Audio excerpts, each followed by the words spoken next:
तो उस वे जो नक्सलाइट ते कम्यूनिस्ट सन इन्हों का जोर से पंजाब दे बड़ा जबरदस्त।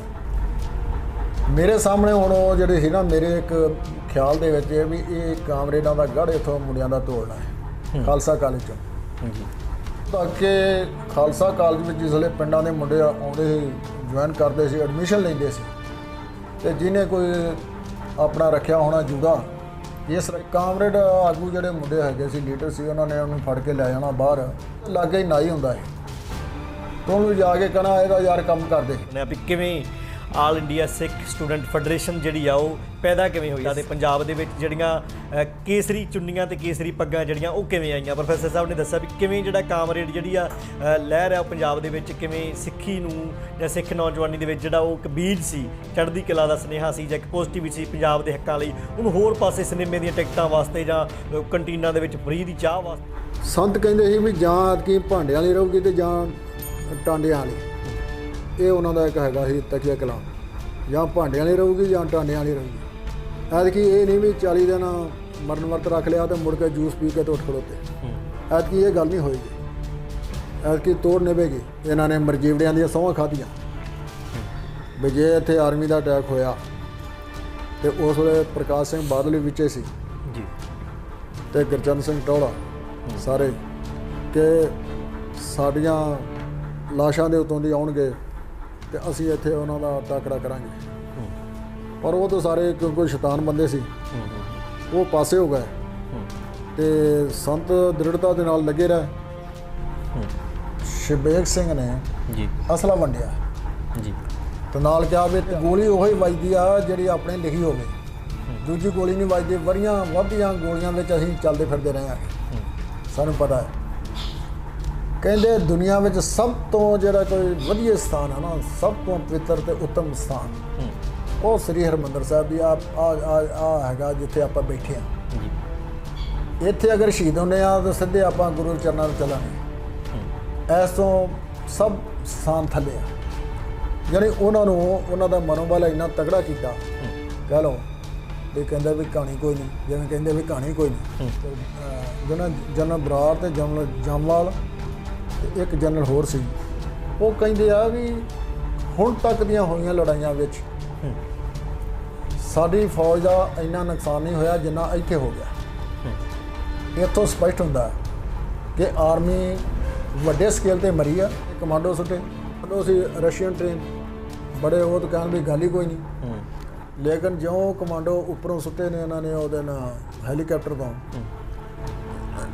ਜਨਰਲ ਸ਼ਿਵੇਗ ਸਿੰਘ ਨੇ ਹਵਾ 'ਚ ਹੀ ਮਾਰਤੇ, ਇੱਕ ਵੀ ਨਹੀਂ ਬਚਿਆ ਉਹਨਾਂ 'ਚ। ਕਾਲਜ ਦੇ ਵਿੱਚ ਖਾਲਸਾ ਕਾਲਜ ਨੂੰ ਘੇਰਾ ਪਾ ਲਿਆ ਫੌਜ ਨੇ।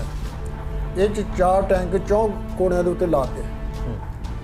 ਆਪਣਾ ਹੈਗਾ ਸੀ ਦਾ ਕੁਆਟਰ, 17 ਬੰਦਿਆਂ ਨੇ ਇੱਦਾਂ ਗੰਨਾ ਲਾ ਕੇ ਤੋਂ 4 ਫੇਰੇ ਘੇਰਿਆ ਹੋਇਆ ਸੀ। ਆਰਮੀ ਦਾ ਅਟੈਕ ਕਰਾਇਆ ਕਿਹਨੇ? ਹੁਣ ਤੱਕ ਸਾਡੇ ਗੂੰਗੇ ਲੀਡਰ ਜਿਹੜੇ ਆ ਨਾ, ਸਿੱਖ ਲੀਡਰ, ਇਹ ਗੂੰਗੇ ਬਣੇ ਹੋਏ ਆ। ਇੱਕੋ ਰੱਟ ਲਾਈ ਹੋਈ ਆ, ਇੰਦਰਾ ਨੇ ਅਟੈਕ ਕਰਤਾ, ਇੰਦਰਾ ਨੇ ਅਟੈਕ ਕਰਤਾ। ਇੰਦਰਾ ਕਿਉਂਕਿ ਉਸ ਵਕਤ ਪ੍ਰਾਈਮ ਮਿਨਿਸਟਰ ਸੀ, ਪ੍ਰਾਈਮ ਮਿਨਿਸਟਰ ਹੋਣ ਕਰਕੇ ਉਹਨੇ ਸਟੈਪ ਲਿਆ। ਲੇਕਿਨ ਉਹਨੂੰ ਤਿਆਰ ਕਿਹਨੇ ਕੀਤਾ? ਉਹ ਸੀ ਬੀਜੇਪੀ ਦੇ ਅਟਲ ਬਿਹਾਰੀ ਵਾਜਪਾਈ, ਅਡਵਾਨੀ ਤਾਂ ਗਿਆ। ਸਾਕੇ ਜਿਹੜੇ ਆ ਕਦੇ ਭੁੱਲਣਯੋਗ ਨਹੀਂ ਹੁੰਦੇ। ਫਿਰ ਉੱਚਾ ਰੱਖ ਕੇ ਯਾਦ ਕਰਾਂਗੇ। ਬੇਸ਼ੱਕ ਲੱਖਾਂ ਦੀ ਫੌਜ ਚੜੀ, ਟੈਂਕ ਚਾੜੇ, ਤੋਪਾਂ ਚੜੀਆਂ, ਜਹਾਜ਼ਾਂ ਰਾਹੀਂ ਉੱਤੋਂ ਫੌਜ ਉਤਾਰੀ, ਪਰ ਜਦੋਂ ਗੁਰੂ ਪਾਤਸ਼ਾਹ ਦੀ ਬਖਸ਼ਿਸ਼ ਹੋਵੇ ਤੇ ਫਿਰ ਜਿਹੜਾ ਕਿ ਮੁੱਠ ਛੋਲਿਆਂ ਦੀ ਖਾ ਕੇ ਜਿਹੜਾ ਸੰਤ ਜਰਨੈਲ ਸਿੰਘ ਦੇ ਯੋਧਿਆਂ ਨੇ ਲੱਖਾਂ ਦੀ ਫੌਜ ਦਾ ਮੁਕਾਬਲਾ ਕੀਤਾ। ਘੱਲੂਘਾਰਾ ਜੂਨ 1984 ਸ਼੍ਰੀ ਅਕਾਲ ਤਖਤ ਸਾਹਿਬ ਦੇ ਉੱਤੇ ਕੀਤਾ ਗਿਆ ਹਮਲਾ ਭਾਰਤ ਸਰਕਾਰ ਦਾ ਇੱਕ ਅਜਿਹਾ ਕਾਰਨਾਮਾ ਜਿਹਨੂੰ ਸਿੱਖ ਜਿਹੜੇ ਆ ਕਦੇ ਵੀ ਮਨਾਂ ਦੇ ਵਿੱਚੋਂ ਨਹੀਂ ਭੁਲਾ ਸਕਣਗੇ। ਉਹਨਾਂ ਦਿਨਾਂ ਦੇ ਵਿੱਚ ਬਹੁਤ ਸਾਰੇ ਪੰਜਾਬ ਦੇ ਜਾਂ ਸਿੱਖ ਨੌਜਵਾਨਾਂ ਨੇ, ਸਿੱਖ ਸੰਗਤਾਂ ਨੇ ਜਿਹੜਾ ਆਪਣਾ ਯੋਗਦਾਨ ਜਿਹੜਾ ਉਸ ਸਿੱਖ ਸੰਘਰਸ਼ ਦੇ ਵਿੱਚ ਪਾਇਆ। ਤਾਂ ਹਾਲਾਤ ਸੀ ਜਿਹੜੇ ਹਾਲਾਤਾਂ ਦੇ ਨਾਲ ਹਰ ਜਿਹੜਾ ਪੰਜਾਬ ਦਾ ਵਾਸੀ ਖਾਸ ਕਰਕੇ ਜਿਹੜਾ ਉਹ ਨਜਿੱਠਿਆ।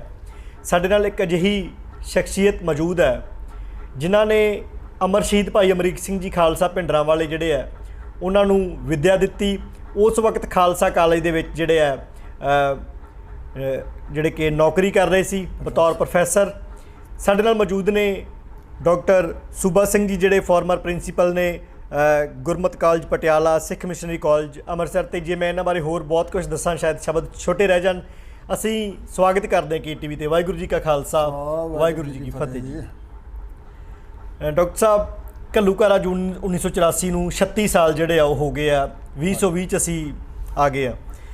ਘੱਲੂਘਾਰਾ ਜੂਨ 1984 ਜਿਹੜਾ ਅਸੀਂ ਚਲੋ ਨੌਜਵਾਨਾਂ ਦੇ ਲਈ ਤਾਂ ਇੱਕ ਬੜੀ ਵੱਡੀ ਜਿਹੜੀ ਉਹ, ਕਿਉਂਕਿ ਉਹ ਜਦੋਂ ਅਸੀਂ ਯਾਦ ਕਰਦੇ ਵੀ ਉਦੋਂ ਸਾਡੇ ਨੌਜਵਾਨ ਸੀ ਜਿਨ੍ਹਾਂ ਨੇ ਹਥਿਆਰਬੰਦ ਸੰਘਰਸ਼ ਲੜਿਆ, ਜਾਂ ਸੰਤ ਜਰਨੈਲ ਸਿੰਘ ਜੀ ਸੀ, ਇੱਕ ਅਜਿਹੀ ਸ਼ਖਸੀਅਤ ਸੀ ਜਿਹਨੂੰ ਨਾਮ ਲੈਂਦੇ ਜਿਹੜਾ ਲੂੰ ਕੰਢੇ ਖੜੇ ਹੋ ਜਾਂਦੇ। ਤਾਂ ਤੁਸੀਂ ਉਸ ਵਕਤ ਤੁਹਾਡੀ ਵੀ ਉਮਰ ਜਿਹੜੀ ਜਵਾਨੀ ਵਾਲੀ ਸੀ, ਤੇ ਉਸ ਵਕਤ ਜਿਹੜਾ ਤੁਸੀਂ ਲੋਕਲ ਖਾਲਸਾ ਕਾਲਜ ਸੀ, ਉਹ ਖਾਲਸਾ ਕਾਲਜ ਜਿੱਥੋਂ ਬਹੁਤ ਸਾਰੇ ਸਿੱਖ ਨੌਜਵਾਨ ਜਿਹੜੇ ਆ ਉਹ ਸੰਘਰਸ਼ ਦੇ ਵਿੱਚ ਕੁੱਦੇ ਆ, ਉੱਥੋਂ ਸ਼ੁਰੂ ਕਰਾਂਗੇ। ਇਹਨਾਂ ਦਿਨਾਂ ਦੇ ਵਿੱਚ 1 ਤੋਂ ਲੈ ਕੇ 6 ਜੂਨ ਤੱਕ ਤੁਸੀਂ ਕੀ ਵੇਖਿਆ, ਉਹਨਾਂ ਦਿਨਾਂ 'ਚ ਕੀ ਵਾਪਰਿਆ? KTV ਜਿਹੜਾ ਚੈਨਲ ਆ ਜੀ, ਮੈਂ ਪਹਿਲਾਂ ਤਾਂ ਇਹਨਾਂ ਦਾ ਧੰਨਵਾਦ ਕਰਦਾ ਕਿ ਸਿੱਖ ਸੰਗਤ ਦੇ ਰੂਬਰੂ ਮੈਨੂੰ ਕਰਵਾ ਰਹੇ ਨੇ ਜੀ, ਉਸ ਗੱਲ ਦਾ ਮੈਂ ਧੰਨਵਾਦ ਕਰਦਾ। ਧੰਨਵਾਦ। ਲੇਕਿਨ ਜਿਹੜਾ ਤੁਸੀਂ ਸਵਾਲ ਪੁੱਛਿਆ, ਇਹ ਬੜਾ ਹੀ ਕਹ ਲਓ ਕੁਐਸਚਨ ਬਹੁਤ ਵੱਡਾ ਹੈ ਜੀ, ਔਰ ਇਹਦਾ ਤਾਂ ਇੱਕ ਠੇਠ ਪੰਜਾਬੀ ਵਿੱਚ ਅਗਰ ਜੇ ਗੱਲ ਕਰੀਏ ਨਾ, ਇਹ ਉਹਨੇ ਅਹਿਸਾਸ ਕਰਵਾਤਾ ਕਿ ਅਸੀਂ ਗੁਲਾਮ ਹੈਗੇ ਹਾਂ ਅਤੇ ਗੁਲਾਮ ਦੇਸ਼ ਦੇ ਵਿੱਚ ਅਸੀਂ ਵਸ ਰਹੇ ਹਾਂ। ਤੋ ਇਸ ਕਰਕੇ ਇੱਕ ਤਾਂ ਪਿਛੋਕੜ ਜਿਹੜਾ ਹੈਗਾ ਸਿੱਖ ਇਤਿਹਾਸ ਦਾ, ਇਹ ਜਦੋਂ ਕਦੀ ਵੀ ਸਿੱਖ ਕੌਮ 'ਤੇ ਹਮਲੇ ਹੋਏ ਨੇ, ਜਾਂ ਸ੍ਰੀ ਦਰਬਾਰ ਸਾਹਿਬ 'ਤੇ ਹਮਲੇ ਹੁੰਦੇ ਰਹੇ ਨੇ, ਚਾਹੇ ਨਾਦਰ ਸ਼ਾਹ ਨੇ ਕੀਤੇ ਆ, ਜਾਂ ਅਹਿਮਦ ਸ਼ਾਹ ਅਬਦਾਲੀ ਨੇ ਕੀਤੇ ਆ, ਜਾਂ ਵਕਤ ਦੀਆਂ ਹਕੂਮਤਾਂ ਨੇ ਕੀਤੇ ਆ ਜੀ, ਇੱਕ ਗੱਲ ਬੜੀ ਸਪਸ਼ਟ ਹੈ ਕਿ ਸਿੱਖ ਯੋਧੇ ਜਿਹੜੇ ਉਹ ਲੜਾਈ ਤਕੜਿਆਂ ਹੋ ਕੇ ਲੜਦੇ ਰਹੇ, ਮੁਕਾਬਲਾ ਕਰਦੇ ਰਹੇ, ਔਰ ਇੱਥੋਂ ਤੱਕ ਕਿ ਉਹਨਾਂ ਨੇ ਬਾਅਦ ਦੇ ਵਿੱਚ ਭਾਵੇਂ ਸਮਾਂ ਕੁਝ ਪੈ ਗਿਆ, ਉਹਨਾਂ ਅਟੈਕ ਕਰਨ ਵਾਲੀਆਂ ਧਿਰਾਂ ਦੇ ਉੱਤੇ ਬਖਸ਼ਿਆ ਨਹੀਂ ਉਹਨਾਂ ਨੂੰ ਵੀ ਉਸੇ ਤਰੀਕੇ ਨਾਲ ਹੀ ਜੀ ਤਲਵਾਰ ਦੇ ਘਾਟ ਉਤਾਰਿਆ ਜੀ, ਉਹਨਾਂ ਨੂੰ ਮੂੰਹ ਦੀ ਖਾਣੀ ਪਈ। ਮੈਂ ਇਸ 'ਤੇ ਥੋੜ੍ਹਾ ਜਿਹਾ ਪਿਛੋਕੜ ਵਿੱਚ ਜਾਣਾ ਚਾਹੁੰਦਾ ਜੀ, ਜਿੱਥੋਂ ਮੁੱਢ ਵੱਜਦਾ ਉਹ ਸੀ, ਕਿਉਂਕਿ ਮੈਂ ਖਾਲਸਾ ਕਾਲਜ ਅੰਮ੍ਰਿਤਸਰ ਦੇ ਵਿੱਚ ਪ੍ਰੋਫੈਸਰ ਰਿਹਾ ਜੀ। ਮੇਰੀ ਆਪਣੀ ਜਿਹੜੀ ਤਾਲੀਮ ਆ ਉਹ MA ਆ, LLB ਆ, PhD ਕੀਤੀ ਹੋਈ ਹੈ ਜੀ, ਔਰ ਖਾਲਸਾ ਕਾਲਜ ਵਿੱਚ ਰਹਿੰਦਿਆਂ ਹੋਇਆ ਜਿਸਲੇ 1975-76 ਦੇ ਵਿੱਚ ਇੱਥੇ ਮੈਂ ਦੇਖਿਆ, ਇੱਥੇ ਕਾਮਰੇਡਾਂ ਦੀਆਂ 3 ਜਥੇਬੰਦੀਆਂ ਸੀ ਜਿਹੜੀਆਂ ਕਿ ਹੜਤਾਲਾਂ ਕਰਾਉਂਦੀਆਂ ਸੀ ਕਾਲਜ ਦੇ ਵਿੱਚ। ਇੱਕ ਸੀ PSU, ਇੱਕ SFI, ਇੱਕ ਸੀ AISF। ਤੋਂ ਕਦੀ ਨਾ ਕਦੀ ਇਹਨਾਂ ਦੀ ਕੋਈ ਕਾਲ ਆਈ ਰਹਿਣੀ ਵੀ ਅੱਜ ਫਲਾਨੀ ਹੜਤਾਲ ਆ, ਫਲਾਨੀ ਹੜਤਾਲ ਆ। ਤੋਂ ਉਸ ਵੇਲੇ ਜਿਹੜੇ ਨਕਸਲਾਈਟ ਤੇ ਕਮਿਊਨਿਸਟ ਸਨ, ਇਹਨਾਂ ਦਾ ਜ਼ੋਰ ਸੀ ਪੰਜਾਬ ਦੇ ਵਿੱਚ ਬੜਾ ਜ਼ਬਰਦਸਤ, ਤੇ ਲਾਲ ਸਿਆਹੀ ਦੇ ਨਾਲ ਪੈਂਫਲੇਟ ਲਿਖ ਕੇ ਤੇ ਇਹ ਕੰਧਾਂ ਦੇ ਉੱਤੇ, ਕਾਲਜ ਦੀਆਂ ਕੰਧਾਂ ਦੇ ਉੱਤੇ ਸਾਰੇ ਚਿਪਕਾ ਦਿੰਦੇ ਹੁੰਦੇ ਸੀ ਕਿ ਫਲਾਣੇ ਦਿਨ ਨੂੰ ਸਾਡੀ ਸਟ੍ਰਾਈਕ ਹੈ ਜੀ। ਮੈਂ ਮਹਿਸੂਸ ਕੀਤਾ, ਕਿਉਂਕਿ ਮੇਰਾ ਪਿਛੋਕੜ ਕਾਫੀ ਸਿੱਖੀ ਸ਼ਰਧਾ ਵਾਲਾ ਸੀ, ਤੇ ਉਸ ਕਰਕੇ ਮੈਂ ਮਹਿਸੂਸ ਕੀਤਾ ਕਿ ਇਹ ਬੜੀ ਮਾੜੀ ਗੱਲ ਆ ਕਿ ਖਾਲਸਾ ਕਾਲਜ ਦੇ ਵਿੱਚ ਇੰਨੀਆਂ ਹੜਤਾਲਾਂ ਹੋਈਆਂ। ਪਰ ਉਸ ਵਕਤ ਜਿਹੜਾ ਸਮੁੱਚਾ ਪੰਜਾਬ ਹੈ, ਸਮੁੱਚੇ ਪੰਜਾਬ ਵਿੱਚ ਇਹਨਾਂ ਨਾਸਤਕ ਲਹਿਰਾਂ ਦਾ ਜ਼ੋਰ ਬੜਾ ਸੀ, ਜ਼ਬਰਦਸਤ ਜੀ। ਤੇ ਇੱਥੋਂ ਤੱਕ ਕਿ ਖਾਲਸਾ ਕਾਲਜ ਵਿੱਚ ਜਿਸਲੇ ਪਿੰਡਾਂ ਦੇ ਮੁੰਡੇ ਆਉਂਦੇ ਸੀ, ਜੁਆਇਨ ਕਰਦੇ ਸੀ, ਐਡਮਿਸ਼ਨ ਲੈਂਦੇ ਸੀ, ਤੇ ਜਿਹਨੇ ਕੋਈ ਆਪਣਾ ਰੱਖਿਆ ਹੋਣਾ ਜੂੜਾ, ਕੇਸ ਰੱਖੇ ਹੋਣੇ, ਤੇ ਕਾਮਰੇਡ ਆਗੂ ਜਿਹੜੇ ਮੁੰਡੇ ਹੈਗੇ ਸੀ, ਲੀਡਰ ਸੀ, ਉਹਨਾਂ ਨੇ ਉਹਨੂੰ ਫੜ ਕੇ ਲੈ ਜਾਣਾ ਬਾਹਰ। ਤੇ ਕਾਲਜ ਦੇ ਬਾਹਰ ਅੱਜ ਕੱਲ੍ਹ ਵੀ ਨੰਜੀ ਦੀ ਦੁਕਾਨ ਆ ਚਾਹ ਦੀ, ਉਹਦੇ ਲਾਗੇ ਹੀ ਨਾਈ ਹੁੰਦਾ ਹੈ, ਤੇ ਉਹਨੂੰ ਜਾ ਕੇ ਕਹਿਣਾ ਇਹਦਾ ਯਾਰ ਕੰਮ ਕਰਦੇ, ਉਹਦੇ ਵਾਲ ਕਟਾ ਦੇਣੇ, ਤੇ ਨਾਲ ਉਹਨਾਂ ਕਹਿਣਾ ਲੈ ਇਹਦਾ ਕੰਮ ਅਸੀਂ ਕਰ ਦਿੱਤਾ ਹੈ। ਅੱਛਾ ਜੀ, ਇਹ ਹੁਣ ਆਪਣੀ ਪਾਰਟੀ ਦਾ ਪੱਕਾ ਬੰਦਾ ਬਣ ਗਿਆ ਹੈ। ਇੱਦਾਂ ਇੱਥੇ ਉਹਨਾਂ ਦਾ ਬੜਾ ਜ਼ੋਰ ਸੀ।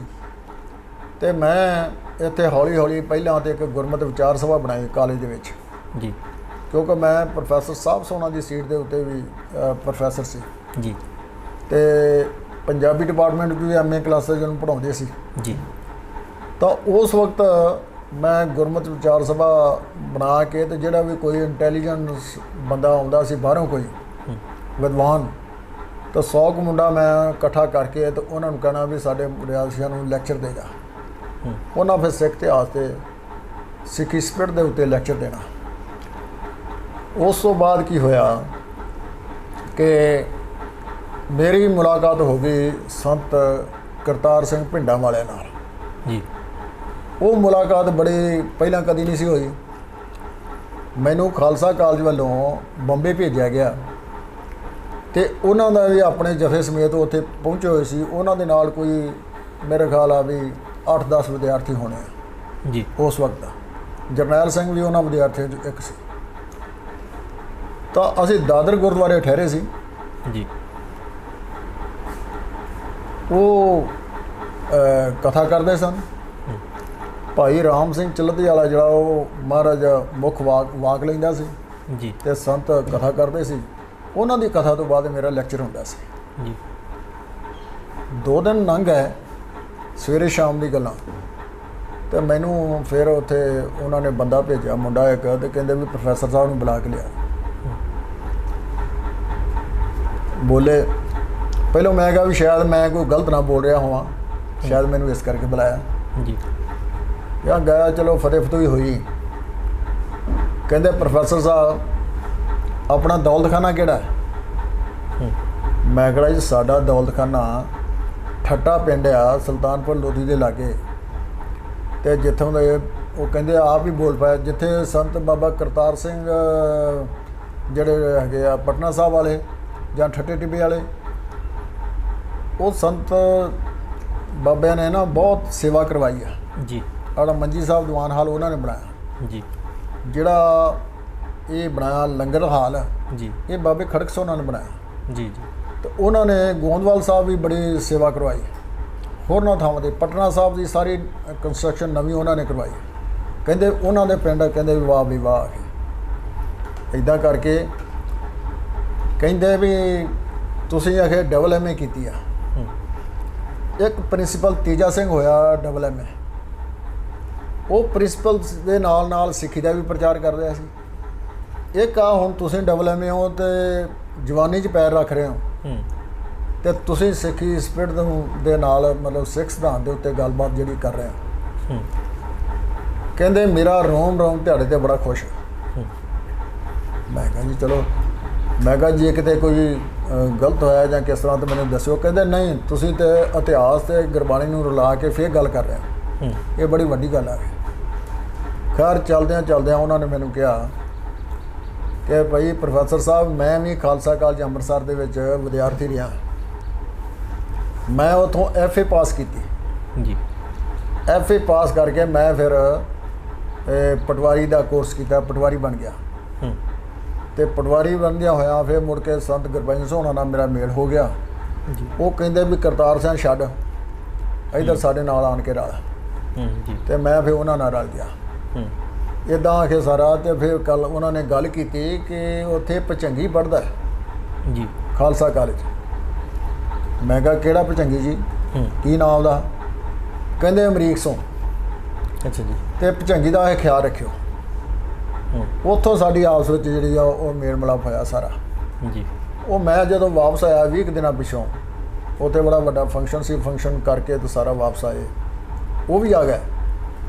ਉਹ ਕੁਦਰਤੀ ਜਦੋਂ ਮੈਂ ਆਉਣਾ ਸੀ ਜਿਹੜੀ ਤਰੀਕ ਨੂੰ, ਉਦੋਂ ਤਰੀਕ 'ਤੇ ਉਹਨਾਂ ਨੇ ਆਉਣਾ ਸੀ।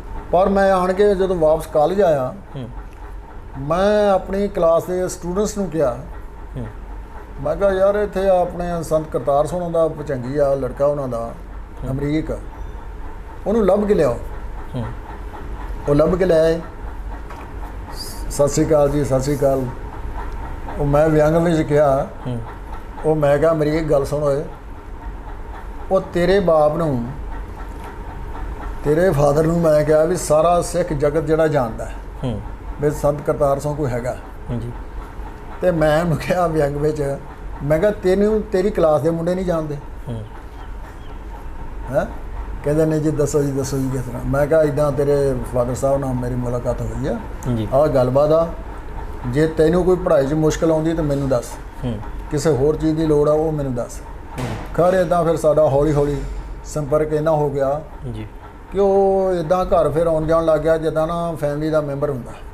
ਜੀ ਮੈਂ ਰੋਟੀ ਖਾਂਦੇ ਹੋਣਾ ਨਾ ਜਿਸਲੇ, ਤੇ ਰੋਟੀ ਖਾਂਦਿਆਂ ਜੇ ਉੱਤੋਂ ਅਮਰੀਕ ਆ ਗਿਆ ਤੇ ਉਹਨੇ ਕਹਿਣਾ ਉਹ ਬੱਚਿਆਂ ਵਾਲੇ ਇਕੱਲੇ ਇਕੱਲੇ ਖਾਈ ਜਾਂਦੇ, ਕਿਸੇ ਨੂੰ ਸੁਲਾ ਵੀ ਮਾਰ ਲਿਆ ਕਰੋ। ਤੇ ਨਾਲ ਉਹਨੇ ਫਿਰ ਮੇਰੇ ਰੋਟੀ ਖਾਣੀ ਸ਼ੁਰੂ ਕਰ ਦੇਣੀ। ਮੇਰੀਆਂ 2 ਗੁੱਡੀਆਂ ਸੀ ਉਸ ਵੇਲੇ ਛੋਟੀਆਂ ਜੀ, ਉਹਨਾਂ ਨਾਲ ਉਹਨੇ ਉਹ ਖੇਡਣ ਖੁੱਡਣ ਲੱਗ ਪੈਣਾ, ਨਾਲ ਹੋਰ ਇਹਦਾ ਲਾਡ ਪਿਆਰ ਕਰਨਾ ਜੀ।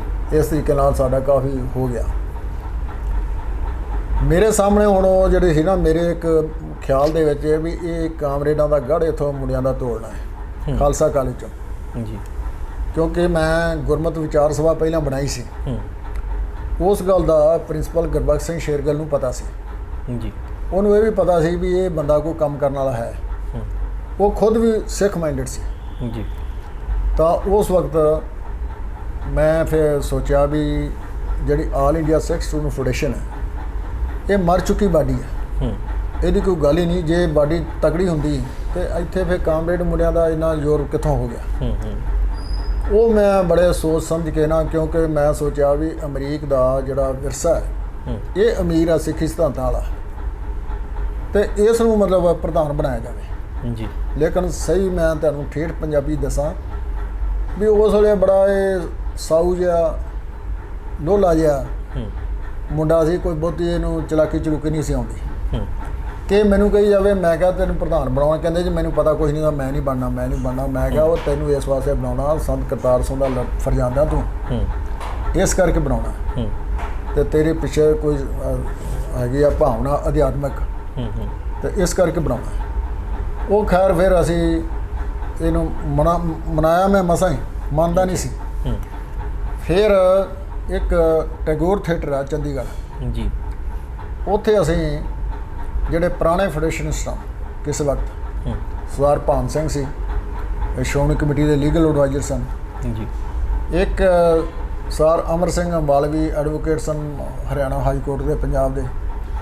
ਇੱਦਾਂ ਰਾਜਪੁਰੇ ਦੇ ਸਨ ਰਾਜਦੇਵ ਸਿੰਘ ਐਡਵੋਕੇਟ ਜੀ। ਹੋਰ ਕਈ ਅਸੀਂ ਪੁਰਾਣੇ ਬੰਦੇ ਵੀ ਉੱਥੇ ਸੱਦੇ। ਮਨਜੀਤ ਸਿੰਘ ਕਲਕੱਤਾ ਸੀ ਜੀ, ਤੇ ਆ ਹਰਵਿੰਦਰ ਖਾਲਸਾ, ਹੋਰ ਸਾਰੇ ਵਿਦਿਆਰਥੀ ਕਾਫੀ ਸਾਰੇ ਇਕੱਠ ਕੂਠ ਕਰਕੇ ਉੱਥੇ ਫਿਰ ਡਿਕਲੇਅਰ ਕੀਤਾ ਕਿ ਮਨਜੀਤ ਆਪਣਾ ਅਮਰੀਕ ਸਿੰਘ ਜਿਹੜਾ ਹੈ ਇਸ ਨੂੰ ਪ੍ਰਧਾਨ ਜਿਹੜਾ ਬਣਾ ਦਿੱਤਾ ਗਿਆ ਹੈ ਫੈਡਰੇਸ਼ਨ ਦਾ ਜੀ। ਉਹ ਜਿਸਲੇ ਪ੍ਰਧਾਨ ਬਣਾਤਾ, ਹੁਣ ਕਿਉਂਕਿ ਇਹ ਤਾਂ ਪਹਿਲਾਂ ਹੀ ਕਹਿੰਦਾ ਸੀ ਮੈਨੂੰ ਪਤਾ ਨਹੀਂ ਕੁਛ ਵੀ। ਮੈਂ ਫਿਰ ਜਿਹਨੂੰ ਕਹਿੰਦੇ ਨਾ ਘਰ ਫੂਕ ਤਮਾਸ਼ਾ ਵੇਖਿਆ, ਉਹ ਇਹਨਾਂ ਦੇ ਲੈਟਰ ਹੈਡ ਬਣਾਏ ਫੈਡਰੇਸ਼ਨ ਦੇ, ਉਹਨਾਂ ਦੀਆਂ ਮੋਹਰਾਂ ਮਾਰਾਂ ਬਣਾਈਆਂ, ਹੋਰ ਸਾਰਾ ਕੁਛ ਉਹ ਬਣਾ ਕੇ ਜਿਹੜੀਆਂ ਮੈਂ ਫਿਰ ਅਖਬਾਰਾਂ ਪੜ੍ਹਨੀਆਂ ਜੀ। ਜਿਹੜੀ ਸਿੱਖਾਂ ਦੇ ਸਿੱਖ ਸਿਧਾਂਤ ਦੇ ਖਿਲਾਫ ਗੱਲ ਜਾਣੀ ਜਾਂ ਸਿੱਖ ਕੌਮ ਦੇ ਖਿਲਾਫ ਗੱਲ ਜਾਂਦੀ ਸੀ, ਉਹਦਾ ਮੈਂ ਜਵਾਬ ਲਿਖਣਾ ਜੀ। ਜਵਾਬ ਲਿਖ ਕੇ ਤੇ ਉਸੇ ਲੈਟਰ ਪੈਡ ਤੇ ਉਹ ਸਾਰਾ ਕਰਕੇ ਤੇ ਥੱਲੇ ਅਮਰੀਕ ਸਿੰਘ ਲਿਖਣਾ ਤੇ ਨਾਲ ਫੈਡਰੇਸ਼ਨ ਦੀ ਮੋਹਰ ਲਾਉਣੀ, ਤੇ ਉਹ ਅਖਬਾਰਾਂ ਨੂੰ ਦੇ ਦੇਣਾ, ਅਖਬਾਰਾਂ ਨੇ ਛਾਪ ਦੇਣਾ। ਤੇ ਅਮਰੀਕ ਸਿੰਘ ਨੇ ਕਹਿਣਾ ਵੀ ਪ੍ਰੋਫੈਸਰ ਸਾਹਿਬ ਮੈਂ ਉਹ ਬਿਆਨ ਪੜ੍ਹ ਲਿਆ ਸੀਗਾ। ਇੱਦਾਂ 1.5 ਸਾਲ ਮੈਂ ਇਹ ਕੰਮ ਕੀਤਾ ਜੀ, ਤੇ ਸਾਰਾ ਇਸ ਤਰੀਕੇ ਨਾਲ ਸਾਰੀ ਮੁਹਿੰਮ ਚਲਾਤੀ ਜੀ। ਮੈਂ ਕਿਹਾ ਹੁਣ ਮੇਰੀ ਇੱਦਾਂ ਗੱਲ ਨਹੀਂ ਬਣਨੀ, ਕੁਛ ਆਪ ਵੀ ਕਰ, ਮੈਨੂੰ ਦੱਸੋ ਕੀ ਕਰਾਂਗੇ ਕਿਸ ਤਰ੍ਹਾਂ। ਅਸੀਂ ਸਾਧੂ ਸਿੰਘ ਭੌਰਾ ਹੁੰਦੇ ਸੀ ਜਥੇਦਾਰ ਸ੍ਰੀ ਅਕਾਲ ਤਖਤ ਸਾਹਿਬ ਦੇ, ਤਾਂ ਉਸ ਵਕਤ ਉਹਨਾਂ ਨੂੰ ਮੈਂ ਬੇਨਤੀ ਕੀਤੀ ਵੀ ਖਾਲਸਾ ਕਾਲਜ 'ਚ ਅੰਮ੍ਰਿਤ ਪ੍ਰਚਾਰ ਸਮਾਗਮ ਕਰਨਾ ਜੀ ਵਿਦਿਆਰਥੀਆਂ ਵਿੱਚ, ਤੇ ਤੁਸੀਂ ਆਓ ਕਿਰਪਾ ਕਰੋ। ਉਹ ਆਪਣੀ ਟੀਮ ਲੈ ਕੇ ਇੱਥੇ ਆਏ, ਤਕਰੀਬਨ 70-75 ਵਿਦਿਆਰਥੀਆਂ ਨੇ ਅੰਮ੍ਰਿਤਪਾਨ ਕੀਤਾ ਜੀ। ਪਰ ਉਹਨਾਂ ਵਿਦਿਆਰਥੀਆਂ ਵਿੱਚ ਜਿਹੜੀ ਮੈਜੋਰਟੀ ਸੀ ਉਹ ਸ਼ਹਿਰੀ ਵਿਦਿਆਰਥੀ ਸਨ ਜੀ, ਜਿਨ੍ਹਾਂ ਨੇ ਆਪਣੇ ਪਹਿਲਾਂ ਹੀ ਕੇਸ ਵਗੈਰਾ ਵੀ ਰੱਖੇ ਸੀ, ਤੇ ਜੇ ਕਿਸੇ ਦਾੜੀ ਸੀ ਦਾੜੀ ਵੀ ਰੱਖੀ ਸੀ, ਤੇ ਦਸਤਾਰਾਂ ਸਜਾਉਂਦੇ ਸੀ। ਅੰਮ੍ਰਿਤਪਾਨ ਤੇ ਕਰ ਲਿਆ, ਪਰ ਮੈਂ ਉਦੋਂ ਸੋਚਿਆ ਵੀ ਇਹਨਾਂ ਮੁੰਡਿਆਂ ਦੇ ਰਾਹੀਂ ਇਹ ਕਾਮਰੇਡ ਮੁੰਡੇ ਜਿਹੜੇ ਆ ਇਹਨਾਂ ਨੂੰ ਇਹਨਾਂ ਦੀਆਂ ਜਿਹੜੀਆਂ ਸਟ੍ਰਾਈਕਾਂ ਇਹ ਰੋਕੀਆਂ ਜਾਣ। ਮੈਂ ਉਦੋਂ 3-4 ਮੁੰਡਿਆਂ ਨੂੰ ਕਿਹਾ ਵੀ ਆਪਾਂ ਇਹਨਾਂ ਦੀ ਪਰਸੋਂ ਨੂੰ ਆ ਰਹੀ ਆ ਸਟ੍ਰਾਈਕ, ਇੱਥੇ ਇਸ਼ਤਿਹਾਰ ਲੱਗੇ ਆ, ਇਹ ਰੋਕਣੀਆਂ, ਤੇ ਜਿਹੜਾ ਤਗੜੇ ਹੋ ਕੇ ਇਹਨਾਂ ਦੇ ਗਲ ਪਿਓ। ਕਹਿੰਦੇ ਜੀ ਪਾਵਾਂਗੇ ਗੱਲ, ਕੋਈ ਨਹੀਂ। ਅੱਛਾ ਜੀ। ਮੈਨੂੰ ਹੋ ਗਿਆ ਵੀ ਚਲੋ ਮੁੰਡੇ ਵਾਹਵਾ ਹੈਗੇ ਆ ਤੇ ਚਲੋ ਰੋਕਣਗੇ, ਲੇਕਿਨ ਉਹ ਮੁੰਡੇ ਬੜੇ ਟ੍ਰੇਨਡ ਸਨ। ਕੰਪਲੀਟ। ਇੱਥੇ ਸਤਪਾਲ ਡਾਂਗ ਸੀ MLA, ਇੱਕ ਵਿਮਲਾ ਡਾਂਗ ਉਹਦੇ ਘਰ ਵਾਲੀ, ਉਹ ਇਹਨਾਂ ਦੀ ਸਪੋਰਟ ਕਰਦੇ ਸੀ। ਅੱਛਾ ਜੀ। ਕੁਝ ਸੀਨੀਅਰ ਪ੍ਰੋਫੈਸਰ ਸੀ, ਉਹ ਉਹਨਾਂ ਦੀ ਸਪੋਰਟ ਕਰਦੇ ਸੀ। ਉਹ ਸਟ੍ਰਾਈਕਾਂ ਕਰ ਕਰਕੇ ਟ੍ਰੇਨਡ ਹੋਏ ਸੀ। ਇਹ ਸੀ ਮੁੰਡੇ ਅਲੜ, ਇਹ ਕੁੱਟ ਖਾ ਗਏ। ਅੱਛਾ ਜੀ। ਤਾਂ ਮੈਂ ਇੱਦਾਂ ਜਾਲੀ ਵਿੱਚ ਦੀ ਇੱਕ ਦੀ ਹੋ ਕੇ ਵੇਖ ਰਿਹਾ ਸੀ ਵੀ ਕਿਹੜਾ ਮੁੰਡਾ ਕਿਹੜੀ ਕੀ ਕਾਰਵਾਈ ਪਾ ਰਿਹਾ। ਜਾਂ ਮੈਂ ਵੇਖਿਆ ਵੀ ਇਹ ਤੇ ਕੁੱਟ ਖਾ ਗਿਆ ਤੇ ਉਹ ਭੱਜੇ ਜਾਣ, ਕੋਈ ਕਿੱਧਰ ਨੂੰ ਕੋਈ ਕਿੱਧਰ ਨੂੰ। ਮੈਂ ਗੱਲ ਆ ਵੀ ਸੂਬਾ ਹੈ, ਇਹ ਤੇਰਾ ਕਰਕੇ ਮੁੰਡੇ ਕੁੱਟੇ ਗਏ ਤੇ ਹੁਣ ਨੀਤੀ ਜਿਹੜੀ ਆ ਉਹਨੂੰ ਤਬਦੀਲ ਕਰੀਏ। ਮੈਂ ਨੀਤੀ ਇਹ ਤਬਦੀਲ ਕੀਤੀ ਕਿ 5-6 ਮਹੀਨਿਆਂ 'ਚ ਮੈਂ ਵੱਖ-ਵੱਖ ਕਲਾਸਾਂ ਜਾ ਕੇ ਆਪਣੇ ਲੈਕਚਰ ਦੇਣੇ ਸਿੱਖ ਸਿਧਾਂਤ ਦੇ ਉੱਤੇ, ਸਿੱਖ ਇਤਿਹਾਸ ਦੇ ਉੱਤੇ, ਸ਼ਹੀਦਾਂ ਦੇ ਉੱਤੇ। ਤੇ ਪਿੰਡਾਂ ਦੇ ਮੁੰਡੇ ਜਿਹੜੇ ਸੀ ਨਾ, ਉਹਨਾਂ ਨੇ ਭਾਵੇਂ ਆਪਣੇ ਕੇਸ ਨਹੀਂ ਸੀ ਰੱਖੇ ਪਰ ਫਿਜ਼ੀਕਲ ਸਟਰੋਂਗ ਸਨ ਜੀ। ਉਹ ਮੁੰਡੇ ਮੈਂ ਕੱਢੇ। ਕਿਸੇ ਕਲਾਸ 'ਚੋਂ 1 ਕੱਢਿਆ, ਕਿਸੇ 'ਚੋਂ 2 ਕੱਢੇ, ਕਿਸੇ 'ਚੋਂ 3 ਕੱਢੇ। ਤੇ ਇੱਦਾਂ ਮੈਂ ਕੋਈ 100 ਮੁੰਡਾ ਕੱਢ ਕੇ ਨਾ ਤੇ ਉਹਨਾਂ ਨਾਲ ਮੈਂ ਕਹਿਣਾ ਵੀ ਮੇਰੇ ਦਫ਼ਤਰ 'ਚ ਮਿਲਿਓ। ਉਹ ਵਿਚਾਰੇ ਡਰਦਿਆਂ ਸੰਗਦਿਆਂ ਆਉਣਾ ਵੀ ਪ੍ਰੋਫੈਸਰ ਨੇ ਬੁਲਾਇਆ, ਪਤਾ ਨਹੀਂ ਕੀ ਗੱਲ ਆ। ਫਿਰ ਮੈਂ ਉਹਨਾਂ ਨੂੰ ਪੁੱਛਣਾ ਵੀ ਤੇਰੇ ਕਿੰਨੇ ਕਿੱਲੇ ਜ਼ਮੀਨ ਤੁਹਾਡੀ, ਕਿੰਨਾ ਕੁਝ ਹੈ, ਜੇ ਘੱਟ ਹੋਣਾ ਮੈਂ ਕਿਹਾ ਫਾੜਾ ਕਾਗਜ਼ ਲਿਖ ਲੈ ਵੀ ਮੈਂ ਪੜ੍ਹਨਾ ਚਾਹੁੰਦਾ ਤੇ ਮੇਰੀ ਹਾਲਤ ਮਾੜੀ ਆ ਤੇ ਮੇਰੀ ਫੀਸ ਮਾਫ ਕਰਤੀ ਜਾਵੇ ਜੀ। ਉਹ ਮੈਂ ਰਿਕਮੈਂਡ ਕਰ ਦੇਣਾ, ਉਹਨਾਂ ਦੀ ਅੱਧੀ ਫੀਸ ਮਾਫ ਹੋ ਜਾਣੀ, ਕਿਸੇ ਦੀ ਸਾਰੀ ਹੋ ਜਾਣੀ। ਪ੍ਰਿੰਸੀਪਲ ਸ਼ੇਰਗਲ ਦੇ ਅੱਗੇ ਮੈਂ ਰੱਖਣਾ, ਉਹਨਾਂ ਨੇ ਸਾਈਨ ਕਰ ਦੇਣੇ।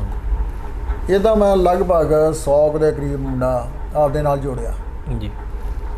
5-6 ਮਹੀਨੇ ਬਾਅਦ ਦੁਬਾਰਾ ਫਿਰ ਅੰਮ੍ਰਿਤ ਪ੍ਰਚਾਰ ਸਮਾਗਮ ਕਰਾਇਆ ਜੀ। ਫਿਰ ਅਕਾਲ ਤਖਤ ਸਾਹਿਬ ਦੀ ਟੀਮ ਆਈ, ਜਥੇਦਾਰ ਸਾਧੂ ਸਿੰਘ ਭੌਰਾ ਦੀ ਅਗਵਾਈ 'ਚ। ਉੱਥੇ ਉਹਨਾਂ ਨੇ ਅੰਮ੍ਰਿਤ ਪ੍ਰਚਾਰ ਸਮਾਗਮ ਤੋਂ ਬਾਅਦ ਉਹਨਾਂ ਨੇ ਲੈਕਚਰ ਦਿੱਤਾ। ਮੈਂ ਕਿਹਾ ਜੀ 5 ਮਿੰਟ ਮੈਂ ਸਿਰਫ ਲੈਣੇ ਆ ਤੁਹਾਡੇ ਤੋਂ ਬਾਅਦ। ਮੈਂ ਫਿਰ ਵਿਦਿਆਰਥੀਆਂ ਨੂੰ ਫਿਰ ਲੈਕਚਰ ਦਿੱਤਾ। ਮੈਨੂੰ ਉਹ ਗੁੱਸਾ ਬੜਾ ਸੀ ਦਾ ਪਿਛਲੀ ਜਿਹੜੇ ਕੁੱਟ ਖਾਧੀ ਸੀ। ਮੈਂ ਉਸ ਹਿਸਾਬ ਨਾਲ ਜਿੱਦਾਂ ਯਹੂਦੀ ਹੈ ਨਾ, ਜੂਸ, ਉਹ ਉਹਨਾਂ ਦਾ ਜਿਹੜਾ ਗॉड ਹੈ ਯਹੋਵਾ ਜੀ, ਉਹ ਆਪਣੀ ਉਮਤ ਨੂੰ ਇਹ ਕਹਿ ਰਿਹਾ ਕਿ ਤੁਸੀਂ ਪ੍ਰਿਥਵੀ ਦੇ ਉੱਤੇ ਮੇਰੇ ਚੋਜਨ ਪੀਪਲ ਹੋ, ਮੇਰੇ ਸਭ ਤੋਂ ਸ੍ਰੇਸ਼ਟ ਹੋ। ਮੈਂ ਇਹਨਾਂ ਨੂੰ ਕਿਹਾ ਵਿਦਿਆਰਥੀਆਂ ਨੂੰ ਕਿ ਤੁਸੀਂ ਜਿਹੜੇ ਅੰਮ੍ਰਿਤਧਾਰੀ ਵਿਦਿਆਰਥੀ ਹੋ, ਤੁਸੀਂ ਖਾਲਸਾ ਕਾਲਜ ਦੇ ਚੋਜਨ ਸਟੂਡੈਂਟ ਹੋ, ਬਾਕੀ ਸਭ ਤੁਹਾਡੇ ਤੋਂ ਥੱਲੇ ਆ, ਤੁਸੀਂ ਸਭ ਤੋਂ ਉੱਪਰ ਹੋ। ਮੈਂ ਇਸ ਤਰ੍ਹਾਂ ਉਹਨਾਂ ਦੀ ਸਪਿਰਿਟ ਨੂੰ ਨਾ ਜ਼ਰਾ ਤਗੜਾ ਕੀਤਾ। ਤੇ ਇੱਦਾਂ ਸਮਾਂ ਮਹੀਨਾ ਕੁ ਬੀਤ ਗਿਆ ਜੀ। ਮੈਂ ਸੋਚਿਆ ਵੀ ਹੁਣ ਕੰਮ ਕਰੀਏ ਜਿਹੜਾ ਕਰਨ ਵਾਲਾ। ਮੈਂ ਫਿਰ 2 ਮੁੰਡਿਆਂ ਨੂੰ ਸਿਰਫ ਕੌਨਫੀਡੈਂਸ ਲਿਆ ਤੇ ਮੈਂ ਉਹਨਾਂ ਨੂੰ ਰਾਤ ਸੱਦਿਆ 9 ਵਜੇ। ਤੇ ਮੈਂ ਕਿਹਾ ਕੋਈ ਦਿਨੇ ਮੈਂ ਹੋਸਟਲਾਂ ਦਾ ਵਾਰਡਨ ਵੀ ਸੀ ਜੀ। ਤੇ ਮੈਂ ਕਿਹਾ ਜੇ ਮੈਂ ਉਹਦੇ ਚੱਕਰ ਲਾਇਆ ਨਾ ਤੇ ਕੱਲ੍ਹ ਨੂੰ ਕਟਾਪਾ ਚੜ੍ਹਨਾ ਹੈ ਤੇ ਸਭ ਨੇ ਕਹਿਣਾ ਵੀ ਇਹ ਸੂਬਾ ਹੁੰਦੀ ਸ਼ਰਾਰਤ ਹੈ ਸਾਰੀ। ਤੇ ਮੈਂ ਉਹਨੂੰ ਸੱਦਿਆ, ਮੈਂ ਕਿਹਾ ਵੀ ਆਹ ਕੰਮ ਕਰਨਾ, ਆਪਾਂ ਸਟ੍ਰਾਈਕ ਰੋਕਣੀ ਆ, ਅੱਗੇ ਮੁੰਡੇ ਕੁੱਟ ਖਾ ਗਿਆ। ਤੋ ਜਿੱਦਾਂ ਮੱਝ ਦਾ ਇੱਕ ਮੁਹਾਵਰਾ ਹੁੰਦਾ ਨਾ, ਤਕੀਆ ਕਲਾਮ ਕਹਿਣਾ, ਸਰ ਕਹਾਣੀ ਕੋਈ ਨਹੀਂ ਹੋ ਜਾਊਗਾ ਜੀ। ਮੈਂ ਕਿਹਾ ਚਲੋ ਠੀਕ ਆ। ਮੈਂ ਕਿਹਾ ਵੀ ਬਹੁਤਾ ਕਿਸੇ ਨੂੰ ਦੱਸਿਓ ਨਾ, 2-2 3-3 4-4 ਮੁੰਡੇ ਇੱਕ ਥਾਂ ਤੇ ਕਿਤੇ ਖੜੋ ਜਾਓ। ਇਹਨਾਂ ਨੇ ਪਹਿਲਾ ਪੀੜ ਜਿਸਲੇ ਲੱਗ ਗਿਆ ਤੇ ਕਾਮਰੇਡ ਮੁੰਡੇ ਜਿਹੜੇ ਆ ਕਮਿਊਨਿਸਟ, ਉਹਨਾਂ ਨੇ ਪਹਿਲਾਂ ਚਾਹ ਪੀਣੀ ਆ ਕੰਟੀਨ 'ਚੋਂ ਜੀ। ਕੰਟੀਨ 'ਚੋਂ ਚਾਹ ਪੀ ਕੇ ਤੇ ਜਿਸਲੇ ਬੈਲ ਵੱਜ ਗਈ ਨਾ ਦੂਜੀ ਪੀੜ ਦੀ, ਤੇ ਉਸ ਵੇਲੇ ਇਹਨਾਂ ਨੇ ਕਹਿਣਾ ਵੀ ਬੋਲੇ ਸੋ ਨਿਹਾਲ, ਬੋਲੋ ਸੋ ਨਿਹਾਲ ਕਰਕੇ ਤੇ ਨਾ ਸਟ੍ਰਾਈਕ ਵਾਲੇ ਪਾਸੇ ਚਲੇ ਜਾਣਾ। ਤੇ ਤੁਸੀਂ ਉਸ ਵੇਲੇ ਜਿੱਥੇ ਹੋਊਗੇ 3-3 4-4 ਉਹ ਇਹਨਾਂ ਦੇ ਕਮਾਂਡੋ ਐਕਸ਼ਨ ਕਰਨਾ ਹੈ, ਇੱਕਦਮ ਟੁੱਟ ਕੇ ਪੈ ਜਾਓ। ਤੇ ਜੇ ਵੇਖੋ ਵੀ ਤੁਹਾਨੂੰ ਕੁੱਟ ਰਹੇ ਆ ਜਾਂ ਤੁਹਾਡੇ ਤੇ ਹੈਵੀ ਹੋ ਰਹੇ ਆ, ਤੇ 7 ਹਾਕੀਆਂ ਮੈਂ ਹਾਲ ਬਾਜ਼ਾਰੋਂ ਸਪੋਰਟਸ ਵਾਲਿਆਂ ਕੋਲ ਲਿਆਣ ਕੇ ਤੇ ਮੇਰੀ ਲੋਹੇ ਦੀ ਅਲਮਾਰੀ ਆ ਉਹਦੇ ਪਿੱਛੇ ਰੱਖੀਆਂ ਹੋਈਆਂ ਜੀ। ਤੇ ਉਹ ਲੱਗੂਗਾ ਐਂ ਵੀ ਉੱਥੇ ਤਾਲਾ ਹੈ ਪਰ ਖੁੱਲ੍ਹਾ ਹੋਊਗਾ। ਫਿਰ ਜਾ ਕੇ ਨਾ ਤੋਂ ਹਾਕੀਆਂ ਖਿੱਚ ਲਿਆ। ਅੱਛਾ ਜੀ। ਇੱਕ ਉਹਨਾਂ ਦੇ ਅੱਖ ਤੇ ਨੱਕ ਤੇ ਦੰਦ, ਇਹਨਾਂ ਤੇ ਸੱਟ ਨਾ ਲੱਗੇ। ਤੇ ਬਾਕੀ ਕੁੱਟਣੀ ਇੱਦਾਂ ਹੈ ਵੀ ਜਿੱਦਾਂ ਛੱਲੀਆਂ ਕੁੱਟੀ ਦੀਆਂ ਨਾ, ਛੱਲੀਆਂ ਉਹਨਾਂ ਦੇ ਗੁੱਲ ਵੱਖਰੇ ਤੇ ਦਾਣੇ ਵੱਖਰੇ, ਇੱਦਾਂ ਕਰਨੇ ਆ। ਕਹਿੰਦਾ ਕਹਾਣੀ ਕੋਈ ਨਹੀਂ ਸਰ, ਕਹਾਣੀ ਕੋਈ ਨਹੀਂ। ਉਹ ਪਿੰਡਾਂ ਦੇ ਮੁੰਡੇ ਤਗੜੇ ਹੀ ਫਿਜ਼ੀਕਲੀ ਸਟਰੋਂਗ ਸਨ, ਵਿਲ ਪਾਵਰ ਸੀ। ਨਾਲੇ ਇੱਕ ਇਹ ਵੀ ਸਾਡੀ ਪ੍ਰੋਫੈਸਰ ਨਾਲ ਸਿੱਧੀ ਗੱਲ ਆ, ਇਹ ਵੀ ਇੱਕ ਗੱਲ ਬੜੀ ਤਗੜੀ ਹੋ ਜਾਂਦੀ ਸਹੀ ਹੈ। ਉਹ ਖੈਰ ਉਹਨਾਂ ਨੇ ਨਾ ਉਸ ਦਿਨ ਫਿਰ ਸਟ੍ਰਾਈਕ ਰੋਕੀ ਕਾਹਦੇ ਫਿਰ ਦੇ ਕਟਾਪਾ ਤੇ ਉਹ ਚਾੜਿਆ। ਉੱਥੋਂ ਕੁੜਦੇ ਲਾਇਬ੍ਰੇਰੀ ਕੋ ਹੁੰਦੇ ਸਾਡਾ ਜਿਹੜਾ ਖਾਲਸਾ ਕਾਲਜ ਦਾ 2 ਨੰਬਰ ਗੇਟ ਆ, ਜਿੱਥੇ ਪੰਜਾਬ ਸਿੰਧ ਬੈਂਕ ਦਾ ਹੈਗੀ ਆ ਬ੍ਰਾਂਚ, ਉੱਥੋਂ ਤੱਕ ਕੁੱਟ ਕੇ ਕੱਢੇ ਸਾਰੇ। ਨਾਲ ਗਾਲਾਂ ਕੱਢੀ ਗਿਆ, ਤੁਹਾਡੀ ਫਲਾਣੇ ਤੁਹਾਡੀ ਢਿੰਗੜੀ ਤੋਂ ਇਹ ਫੀਸਾਂ ਭਰਦੇ ਤੁਸੀਂ ਸਾਡੀਆਂ ਕਲਾਸਾਂ ਨਹੀਂ ਲੱਗਣ ਦਿੰਦੇ। ਕਟਾਪਾ ਅਸਲ ਵਿੱਚ ਜ਼ਿਆਦਾ ਚੜ੍ਹ ਗਿਆ, ਰੌਲਾ ਜ਼ਿਆਦਾ ਪੈ ਗਿਆ। ਸਤਪਾਲ ਡਾਂਗ ਤੇ ਵਿਮਲਾ ਡਾਂਗ ਹੋਣਾ ਨੇ ਬਾਹਰ ਗਵਰਨਰ ਨੂੰ CM ਨੂੰ ਤਾਰਾਂ ਤੇ ਤਾਰਾਂ, ਉਹਨਾਂ ਦਿਨਾਂ 'ਚ ਆਹ ਨਹੀਂ ਸੀ ਹੁੰਦੇ, ਤਾਰਾਂ ਦੇਣ, ਇੱਧਰ DC ਨੂੰ ਤਾਰਾਂ ਦੇ ਜਾਣ, ਅਖੇ ਉੱਥੇ ਆਹ ਹੋ ਗਿਆ ਫਲਾਨ ਹੋ ਗਿਆ ਢੀਂਗ ਹੋ ਗਿਆ। ਕੁਝ ਸਾਡੇ ਕਾਮ ਦੇ ਪ੍ਰੋਫੈਸਰ ਕਹਿਣ ਲੱਗ ਪਏ ਇਹ ਸੂਬਾ ਜਿਉਂਦਾ ਆਇਆ ਨਾ ਇਹਨੇ ਕਾਲੇ ਦਾ ਮਾਹੌਲ ਵਿਗਾੜਤਾ ਸਾਰਾ ਹੀ, ਕਿਉਂਕਿ ਉਹਨਾਂ ਦੇ ਮੁਤਾਬਕ ਸਟ੍ਰਾਈਕਾਂ ਹੋਣ ਤਾਂ ਫਿਰ ਠੀਕ ਆ, ਤੇ ਜੇ ਆਹ ਹੋ ਗਿਆ ਤੇ ਮਾਹੌਲ ਵਿਗਾੜ ਹੋਵੇ। ਤਾਂ ਮੈਨੂੰ ਸਿਕਿਉਰਿਟੀ ਅਫਸਰ ਆਇਆ ਕਰਤਾਰ ਸਿੰਘ, ਕਹਿੰਦੇ ਜੀ ਤੁਹਾਨੂੰ ਸਾਹਿਬ ਬੁਲਾਉਂਦੇ ਨੇ ਸ਼ੇਰਗਿੱਲ ਸਾਹਿਬ। ਮੈਂ ਕਿਹਾ ਵੀ ਪੰਗਾ ਪੈ ਗਿਆ। ਉੱਥੇ ਗਿਆ ਜਦੋਂ ਤੇ ਸਤਿ ਸ੍ਰੀ ਅਕਾਲ ਬੁਲਾਈ, ਕਹਿੰਦੇ ਸਰ ਸਾਹਿਬ ਇਹ ਕੀ ਹੋ ਰਿਹਾ? ਮੈਂ ਕਿਹਾ ਜੀ ਪਤਾ ਨਹੀਂ ਆ ਮੁੰਡੇ ਆਪਸ ਵਿੱਚ ਕਿਤੇ ਲੜ ਪਏ।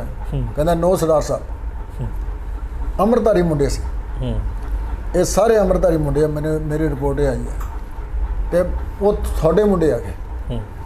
ਮੈਂ ਕਿਹਾ ਜੀ ਮੇਰੇ ਇਕੱਲੇ ਦੇ ਮੁੰਡੇ ਕਿੱਦਾਂ ਹੋ ਗਿਆ ਉਹ?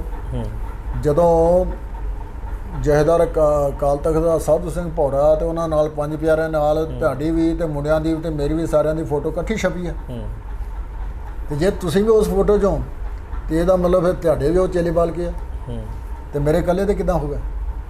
ਇੱਦਾਂ ਖੈਰ ਕਰਦਾ ਕਹਿੰਦੇ ਨਹੀਂ ਮੇਰੇ ਤੇ ਬਹੁਤ ਪ੍ਰੈਸ਼ਰ ਪੈ ਗਿਆ ਤੇ ਹਾਲਾਤ ਬੜੇ ਮਾੜੇ ਹੋ ਗਏ, ਇਹ ਹੈ ਉਹ ਹੈ। ਮੈਂ ਕਿਹਾ ਤੁਸੀਂ ਸਟਾਫ ਮੀਟਿੰਗ ਕਾਲ ਕਰ ਲਓ। ਫਿਰ ਕਹਿੰਦੇ ਵੀ ਕਈ ਮੈਨੂੰ ਮੈਂਬਰਾਂ ਨੇ ਕਿਹਾ ਵੀ ਸਟਾਫ ਮੀਟਿੰਗ ਨਾ ਕਰੋ ਟੀਚਰਾਂ ਨੇ। ਮੈਂ ਕਿਹਾ ਤੁਸੀਂ ਇਸ ਤਰ੍ਹਾਂ ਕਰੋ, ਇੱਕ ਫੈਕਟਸ ਫਾਈਂਡਿੰਗ ਕਮੇਟੀ ਬਣਾ ਦਿਓ ਵੀ ਉਹ ਫੈਕਟਸ ਫਾਈਂਡਿੰਗ ਕਮੇਟੀ ਜਿਹੜੀ ਆ ਉਹ ਰਿਪੋਰਟ ਕਰੇਗੀ ਵੀ ਜਿਹੜਾ ਵੀ ਇਹਦੇ ਵਿੱਚ ਦੋਸ਼ੀ ਹੋਣਗੇ ਉਹਨਾਂ ਨੂੰ ਅਸੀਂ ਕਾਲਜੋਂ ਕੱਢਾਂਗੇ, ਜੇ ਜ਼ਿਆਦਾ ਦੋਸ਼ ਹੋਇਆ ਤਾਂ ਅਸੀਂ ਪੁਲਿਸ ਦੇ ਹਵਾਲੇ ਕਰ ਦਾਂਗੇ। ਅੱਛਾ ਜੀ। ਤੋ ਗੱਲ ਇਹ ਆ ਕਿ ਇਹ ਕੂਲ ਡਾਊਨ ਕਰਨ ਵਾਸਤੇ ਇਹ ਕਮੇਟੀਆਂ ਬਣਦੀਆਂ ਨੇ ਇਸ ਤਰ੍ਹਾਂ, ਤੇ ਮੈਨੂੰ ਪਤਾ ਸੀ ਵੀ ਇਹ ਹੋ ਜਾਣਾ, ਔਰ ਉਹ ਕਮੇਟੀ ਅੱਜ ਰਿਪੋਰਟ ਕਰਦੀ ਹੈ ਹਾਂਜੀ। ਤੇ ਉਹ ਹੌਲੀ ਅਸੀਂ ਇਸ ਤਰ੍ਹਾਂ ਉੱਥੋਂ ਫਿਰ ਸਾਡੀ ਜਿਹੜੀ ਸੀ ਨਾ ਚੜ੍ਹ ਜਿਹੜੀ ਮਚੀ, ਤੇ ਅਸੀਂ ਉਹਨਾਂ ਨੂੰ ਫਿਰ ਖੰਘਣ ਨਹੀਂ ਦਿੱਤਾ। ਅੱਛਾ ਜੀ। ਮਹੀਨਾ 1.5 ਬੀਤ ਗਿਆ ਤੇ ਮੁੰਡਿਆਂ 'ਚ ਇੱਕ ਚਰਚਾ ਚੱਲ ਪਈ ਜੀ ਸਟੂਡੈਂਟਸ ਵਿੱਚ ਕਿ ਜਿਹੜੇ ਕਾਮਰੇਡ ਮੁੰਡੇ ਸੀ ਨਾ SFI ਵਾਲੇ ਜਾਂ PSU ਵਾਲੇ, ਉਹ ਤੇ ਵਿਦਿਆਰਥੀਆਂ ਦੀ ਗੱਲ ਕਰਦੇ ਸੀ। ਆਲ ਇੰਡੀਆ ਸਿੱਖ ਸਟੂਡੈਂਟ ਫੈਡਰੇਸ਼ਨ ਵਾਲੇ ਵਿਦਿਆਰਥੀਆਂ ਦੀ ਗੱਲ ਹੀ ਨਹੀਂ ਕਰਦੇ। ਮੈਂ ਕਿਹਾ ਲੈ ਵੀ ਆਹ ਤਾਂ ਗੱਲ ਮਾੜੀ ਹੋਈ ਹੈ ਜਿਹੜੀ ਪਤਾ ਲੱਗਿਆ। ਮੈਂ ਅਮਰੀਕ ਨੂੰ ਤੇ ਹਰਮਿੰਦਰ ਸੰਧੂ ਨੂੰ ਸੱਦਿਆ ਆਪਣੇ ਦਫ਼ਤਰ ਜੀ। ਮੈਂ ਕਿਹਾ ਇੱਧਰ ਆਓ, ਆਹ ਕਾਗਜ਼ ਫੜੋ, ਇਹ ਤੇ ਨਾ ਆਪਣੀਆਂ ਕੁਝ ਲਿਖੋ। ਮੈਂ 20 ਡਿਮਾਂਡ ਉਹਨਾਂ ਦੀਆਂ ਲਿਖਾਤੀਆਂ, ਫੀਸਾਂ ਘੱਟ ਕੀਤੀਆਂ ਜਾਣ, ਕੰਟੀਨ ਦੇ ਵਿੱਚ ਹਾਲਤ ਬਹੁਤ ਮਾੜੀ ਆ, ਚੀਜ਼ਾਂ ਸਹੀ ਨਹੀਂ ਮਿਲਦੀਆਂ, ਉਹਦਾ ਪ੍ਰਾਈਸ ਘੱਟ ਕੀਤਾ ਜਾਵੇ, ਹੋਸਟਲਾਂ ਦੇ ਵਿੱਚ ਆਹ ਸਫਾਈ ਨਹੀਂ ਹੁੰਦੀ, ਉਹ ਨਹੀਂ ਹੁੰਦੀ ਇੱਦਾਂ। ਇੱਧਰੋਂ ਕੰਟੀਨ ਦੇ ਬਾਰੇ, ਉੱਧਰੋਂ ਜਿਹੜੀਆਂ ਹੈਗਾ ਸੀ ਲਾਇਬ੍ਰੇਰੀ ਦੇ ਬਾਰੇ, ਉਹਦੇ ਵਿੱਚ ਕਹਿਤਾ ਫਲਾਣੇ ਮੈਗਜ਼ੀਨ ਆਉਣ, ਆਹ ਨਹੀਂ ਹੁੰਦਾ। ਉਹ 20 ਮੈਂ ਬਣਾਤੀਆਂ ਜੀ। ਤੇ ਨਾਲ ਮੈਂ ਕਹਤਾ ਵੀ ਪਰ ਕੱਲ ਤੁਸੀਂ ਸਟ੍ਰਾਈਕ ਕਰਨੀ ਹੈ। ਕਹਿੰਦੇ ਹੈ ਆਪਾਂ ਤਾਂ ਸਟ੍ਰਾਈਕ ਰੋਕਣ ਵਾਲੇ ਜੋ। ਮੈਂ ਕਿਹਾ ਵੀ ਆਪਾਂ ਅੱਗੇ ਰੋਕਣੇ ਠੀਕ ਆ, ਪਰ ਇਹ ਹੁਣ ਆਪਾਂ ਨੂੰ ਕਰਨੀ ਪੈਣੀ ਆ ਕਿਉਂਕਿ ਮੁੰਡਿਆਂ 'ਚ ਮੈਸੇਜ ਗਲਤ ਜਾ ਰਿਹਾ। ਕਹਿੰਦੇ ਵੀ ਅੱਛਾ। ਮੈਂ ਕਿਹਾ 2 ਜਨਰਲ ਲੈ ਆਇਓ, ਦੋਵੇਂ ਸਾਈਕਲ ਸਟੈਂਡ ਨੇ, ਇੱਕ ਲੜਕੀਆਂ ਵਾਲਾ ਤੇ ਇੱਕ ਦੂਸਰਾ, ਦੋਵਾਂ ਦੇ ਜਨਰਲ ਲਾ ਦਿਓ ਜਦੋਂ ਤੁਸੀਂ ਸਟ੍ਰਾਈਕ ਕਰਨੀ ਆ, ਕਿਉਂਕਿ ਜੇ ਤੁਸੀਂ ਸਟ੍ਰਾਈਕ ਕੀਤੀ ਤੇ ਵਿਦਿਆਰਥੀ ਘਰਾਂ ਨੂੰ ਚਲੇ ਗਏ ਤੇ ਤੁਸੀਂ ਬੋਲਣਾ ਕਿਹਦੇ ਅੱਗੇ? ਕਹਿੰਦੇ ਠੀਕ ਆ। ਉਹ ਤਾਂ ਉਹਨਾਂ ਕਰ ਲਿਆ, ਤੂੰ ਸਟ੍ਰਾਈਕ ਕਰਤੀ। ਮੈਂ ਕਿਹਾ ਪ੍ਰਿੰਸੀਪਲ ਦਾ ਜਾ ਕੇ ਘਰਾਓ ਕਰ ਲਓ, ਉੱਥੇ ਇਕੱਠੇ ਹੋ ਜਾਓ। ਤੇ ਹਰਮਿੰਦਰ ਸੰਧੂ ਨੂੰ ਕਿਹਾ ਵੀ ਤੂੰ ਵੀ ਬੋਲਣਾ, ਤੇ ਇੱਕ ਅਮਰੀਕ ਨੂੰ ਕਿਹਾ ਵੀ ਤੂੰ ਬਤੌਰ ਪ੍ਰਧਾਨ ਬੋਲਣਾ। ਅਸੀਂ ਕਦੀ ਬੋਲੇ ਨਹੀਂ। ਮੈਂ ਕਿਹਾ ਹੁਣ ਤੇ ਇਸ ਪਾਸੇ ਨਿਤਰਨਾ ਪੈਣਾ।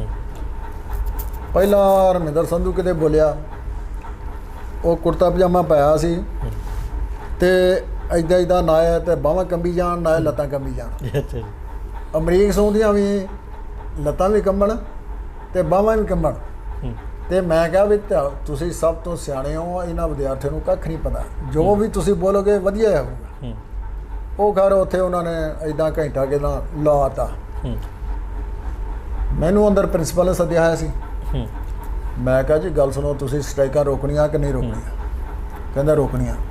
ਮੈਂ ਕਿਹਾ ਵੀ ਤਗੜੇ ਰਹੋ, ਅਸੀਂ ਰੁਕਾ ਕੇ ਵਿਖਾਵਾਂਗੇ ਤੇ ਤੁਸੀਂ ਹੁਣ ਜਾਓ ਬਾਹਰ, ਆ ਹੈਗੀਆਂ ਮੰਗਾਂ, ਮੁੰਡਿਆਂ ਨੂੰ ਪੜ੍ਹ ਕੇ ਸੁਣਾ ਰਿਹਾ ਤੇ ਤੁਸੀਂ ਜਾ ਕੇ ਕਹੋ ਮੈਂ ਆਹ ਮੰਗ ਵੀ ਮੰਨ ਲਈ ਆ, ਆਹ ਵੀ ਮੰਨ ਲਈ ਆ, ਆਹ ਵੀ ਮੰਨ ਲਈ ਆ, ਆਹ ਵੀ ਮੰਨ ਲਈ ਆ, ਇਹਨਾਂ 'ਤੇ ਮੈਂ ਵਿਚਾਰ ਕਰੂੰਗਾ। ਇੱਦਾਂ ਕਰਕੇ ਉਹਨਾਂ ਨੇ ਜਾ ਕੇ ਨਾ ਪ੍ਰਿੰਸੀਪਲ ਨੇ ਵੀ ਉੱਥੇ ਅੱਧਾ ਘੰਟਾ ਮੁੰਡਿਆਂ ਨੂੰ ਫਿਰ ਐਡਰੈਸ ਕੀਤਾ, ਕੁਛ ਮੈਂ ਕੀਤਾ ਤੇ ਉਹ ਸਟ੍ਰਾਈਕ ਸਾਡੀ ਉਹ ਇੱਦਾਂ ਹੋ ਗਈ। ਤਾਂ ਵਿਦਿਆਰਥੀਆਂ 'ਚ ਆ ਗਈ ਵੀ ਸਿੱਖ ਸਟੂਡੈਂਟ ਫੈਡਰੇਸ਼ਨ ਵਾਲੇ ਵੀ ਵਿਦਿਆਰਥੀਆਂ ਦੀ ਗੱਲ ਕਰਦੇ ਆ ਤੇ ਵਿਦਿਆਰਥੀਆਂ ਦੀ ਵੈਲਫੇਅਰ ਵਾਸਤੇ। ਉਹ ਫਿਰ ਸਾਡਾ ਇਸ ਤਰੀਕੇ ਨਾਲ ਸਾਰਾ ਚੱਲ ਗਿਆ ਤੇ ਮੁੜ ਕੇ ਅਸੀਂ ਫਿਰ ਲੈਲਪੁਰ ਖਾਲਸਾ ਕਾਲਜ, ਬਾਕੀ ਕਾਲਜਾਂ ਵਿੱਚ ਜਾ ਕੇ ਆਪਣੇ ਜਿਹੜੇ ਯੂਨੀਵਰਸਿਟੀ ਉਹ ਕਾਇਮ ਕੀਤੇ, ਖੜੇ ਕੀਤੇ ਬਹੁਤ ਤੇਜ਼ੀ ਨਾਲ ਜੀ। ਤੇ ਉੱਥੋਂ ਫਿਰ ਇਹ ਹੋਇਆ ਕਿ ਜਿਹੜੇ ਪੰਜਾਬ ਦੇ ਉਸ ਵੇਲੇ ਦੇ ਵਿਦਿਆਰਥੀ ਸਨ, ਉਹਨਾਂ ਨੇ ਆਪਣੀਆਂ ਦਾੜ੍ਹੀਆਂ ਕੇਸ ਰੱਖਣੇ ਸ਼ੁਰੂ ਕਰਤੇ ਜੀ, ਪੱਗਾਂ ਬੰਨ੍ਹਣੀਆਂ ਸ਼ੁਰੂ ਕਰ ਦਿੱਤੀਆਂ। ਇਹ ਜਿਹੜੀ ਪੁਨਰ ਸਰਜੀਤੀ ਸੀ ਆਲ ਇੰਡੀਆ ਸਿੱਖ ਸਟੂਡੈਂਟ ਫੈਡਰੇਸ਼ਨ ਦੀ, ਜਿਹੜੀ ਕਿ ਮਰ ਚੁੱਕੀ ਬਾਡੀ ਸੀ, ਕਿਉਂਕਿ ਉਸ ਵੇਲੇ ਪ੍ਰੋਫੈਸਰ ਭੁੱਲਰ ਸੀ ਸਾਡੇ ਇੱਥੇ ਹਿਸਟਰੀ ਦੇ ਪ੍ਰੋਫੈਸਰ ਜੀ, ਉਹ ਉਸ ਵੇਲੇ ਪ੍ਰਧਾਨ ਸਨ, ਜਗੀਰ ਸਿੰਘ ਭੁੱਲਰ। ਲੇਕਿਨ ਪ੍ਰਧਾਨ ਹੁੰਦਿਆਂ ਹੋਇਆਂ ਕਾਲਜ ਦੇ ਵਿੱਚ ਯੂਨਿਟ ਨਹੀਂ ਕਾਇਮ ਕਰ ਸਕੇ, ਕਿਉਂਕਿ ਉਹ ਕਾਮਰੇਡਾਂ ਦਾ ਜ਼ੋਰ ਹੀ ਇੰਨਾ ਸੀ। ਪਰ ਮੈਂ ਆਖਿਆ ਵੀ ਨਹੀਂ, ਆਪਾਂ ਇਹਨੂੰ ਤੋੜਾਂਗੇ, ਇਸ ਭਰਮ ਨੂੰ ਸਾਰੇ ਨੂੰ। ਉਹ ਇੱਦਾਂ ਇਸ ਕਰਕੇ ਅਸੀਂ ਇਸ ਤਰੀਕੇ ਨਾਲ ਸਾਰਾ ਕੀਤਾ ਤੇ ਇਹ ਵਿਦਿਆਰਥੀ ਲਹਿਰ ਸਾਡੀ ਸ਼ੁਰੂ ਹੋ ਗਈ ਜੀ।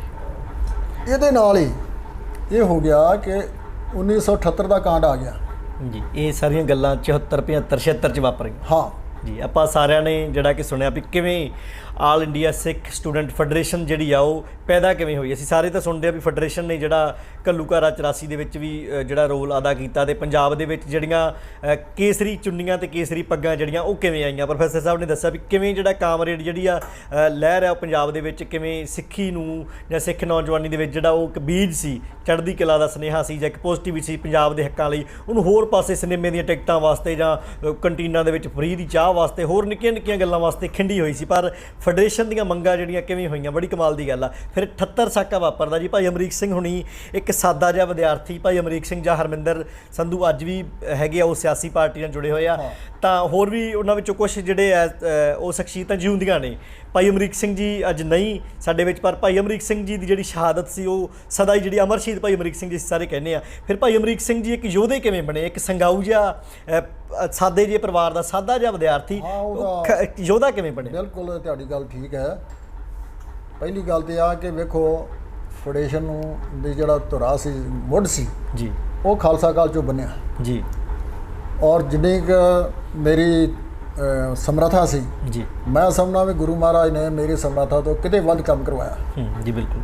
ਤੇ ਮੈਨੂੰ ਮਾਨਸਿਕ ਤੌਰ ਤੇ ਉਹਦਾ ਬੜਾ ਸਕੂਨ ਹੈ, ਹੁਣ ਵੀ ਸਕੂਨ ਹੈ ਜੀ ਵੀ ਕੋਈ ਜ਼ਿੰਦਗੀ ਕੰਮ ਕੀਤਾ। ਉਸ ਤੋਂ ਬਾਅਦ 78 ਦਾ ਕਾਂਡ ਵਾਪਰ ਗਿਆ। ਜੀਵਨ ਸਿੰਘ ਉਮਰਾ ਨੰਗਲ ਪੰਜਾਬ ਦਾ ਮਿਨਿਸਟਰ ਸੀ ਜੀ, ਔਰ ਵਿਸਾਖੀ ਤੇ ਮੰਜੀ ਸਾਹਿਬ ਦੀਵਾਨ ਹਾਲ ਲੱਗਿਆ ਜੀ।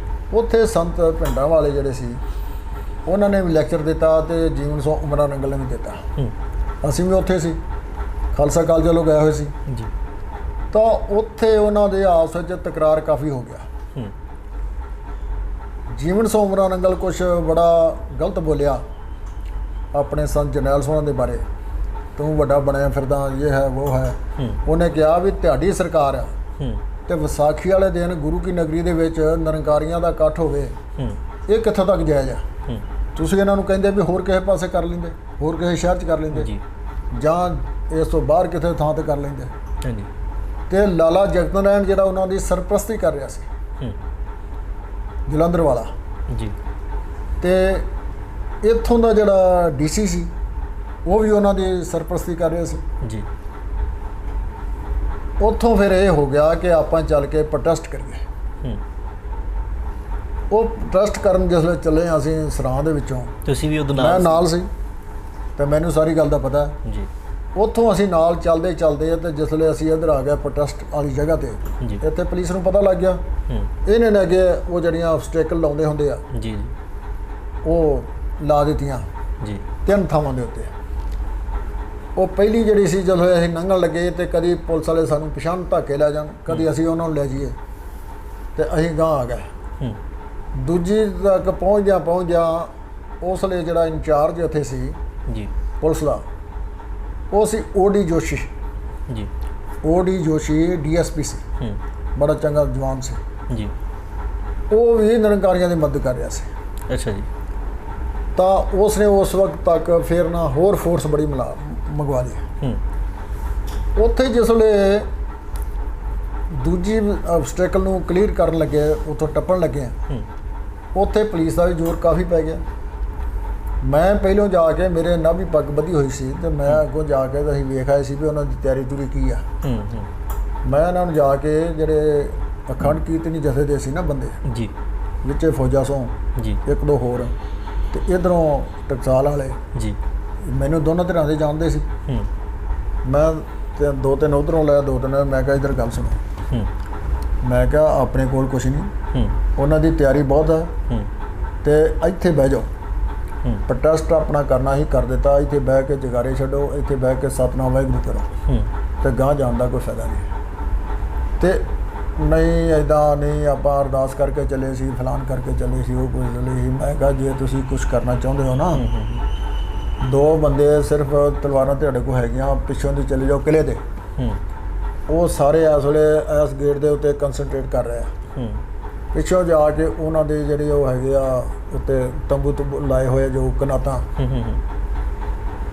ਉਹਨਾਂ ਦੇ ਰੱਸੇ ਵੱਢ ਦਿਓ। ਰੱਸੇ ਵੱਢ ਦਿਓਗੇ, ਜਿਸਲੇ ਉਹ ਡਿੱਗਣ ਲੱਗੇ ਤੇ ਉੱਥੇ ਭਗਦੜ ਮੱਚ ਜਾਣੀ ਆ ਤੇ ਮੇਲਾ ਖਤਮ ਹੋ ਜਾਊਗਾ। ਇਹ ਪਹਿਲਾਂ ਨਹੀਂ ਸੀ ਸੋਚਿਆ, ਪਹਿਲਾਂ ਇਹਦਾ ਪ੍ਰੋਗਰਾਮ ਨਹੀਂ ਬਣਾਇਆ, ਫਲਾਨ ਨਹੀਂ ਬਣਾਇਆ। ਮੈਂ ਉਸ ਵਕਤ ਵੇਖਿਆ ਕਿ ਸਿੱਖ ਜਿਹੜੇ ਨਾ ਸਾਡੇ ਐਨ ਮੌਕੇ ਸਿਰ ਕੋਈ ਫੈਸਲਾ ਨਹੀਂ ਲੈਂਦੇ। ਜਦੋਂ ਭਾਣਾ ਵਾਪਰ ਜਾਂਦਾ ਫਿਰ ਕਹਿੰਦੇ ਨਹੀਂ ਇੱਦਾਂ ਨਹੀਂ, ਇੱਦਾਂ ਹੋਣਾ ਚਾਹੀਦਾ ਸੀ। ਤੇ ਇਸ ਗੱਲੋਂ ਮੈਨੂੰ ਇਹ ਗੱਲ ਯਾਦ ਹੈ, ਗੱਲ ਸਹੀ ਹੈ। ਸਰਦਾਰ ਕਪੂਰ ਸਿੰਘ ਨੇ ਸਾਚੀ ਸਾਖੀ ਪੁਸਤਕ ਲਿਖੀ ਸੀ ਬਹੁਤ ਸਮਾਂ ਪਹਿਲਾਂ ਜੀ, ਤੇ ਉਹਨਾਂ ਦੇ ਵਿੱਚ ਇੱਕ ਫਜ਼ਲ ਇਲਾਹੀ ਹੈਗਾ ਸੀ, ਬੜਾ ਤਕੜਾ ਵਿਦਵਾਨ ਵੀ ਸੀ ਤੇ ਪੋਲੀਟੀਕਲ ਲੀਡਰ ਵੀ, ਮੁਸਲਮਾਨ। ਤੇ ਉੱਥੇ ਸਰਦਾਰ ਕਪੂਰ ਸਿੰਘ ਨੇ ਵੀ ਲਿਖਿਆ, ਕਹਿੰਦਾ ਵੀ ਜਿਹੜੇ ਹਿੰਦੂ ਨੇ ਇਹ ਬਹੁਤ ਚਿਰ ਪਹਿਲਾਂ ਦੀ ਸੋਚ ਲੈਂਦੇ ਆ, ਜਿਹੜੇ ਮੁਸਲਮਾਨ ਨੇ ਉਹ ਮੌਕੇ ਸਿਰ ਸੋਚਦੇ ਆ, ਜਿਹੜੇ ਸਿੱਖ ਨੇ ਇਹ ਜਦੋਂ ਮੌਕਾ ਲੰਘ ਜਾਂਦਾ ਇਹ ਫੇਰ ਸੋਚਦੇ ਆ। ਇਹ ਸਰਦਾਰ ਕਪੂਰ ਸਿੰਘ ਦੀ ਵਰਡਿੰਗ ਹੈ ਔਰ ਉਹ ਗੱਲ ਸਹੀ ਆ। ਔਰ ਉਹਦੇ 'ਚ ਉਹ ਵੀ ਜਿਹੜਾ ਫਜ਼ਲ ਇਲਾਹੀ ਜਿਹੜਾ ਉਹ ਵੀ ਇੱਕ ਥਾਂ 'ਤੇ ਲਿਖਦਾ ਹੈ ਕਿ ਜਿਸਲੇ ਪਾਰਟੀਸ਼ਨ ਹੋਈ ਹੈ ਉਸ ਵੇਲੇ ਕਹਿੰਦਾ ਵੀ ਸਿੱਖੋ ਤੁਸੀਂ ਜਿਨਾਹ ਦੀ ਗੱਲ ਨਹੀਂ ਮੰਨੀ। ਇਹ ਲੋਕੀ ਜਿਹੜੇ ਕਰਾੜ ਨੇ ਨਾ, ਕਰਾੜ, ਇਹਨਾਂ ਕਰਾੜਾਂ ਨੂੰ ਤੁਸੀਂ ਗੁਲਾਮ ਦੇਖਿਆ।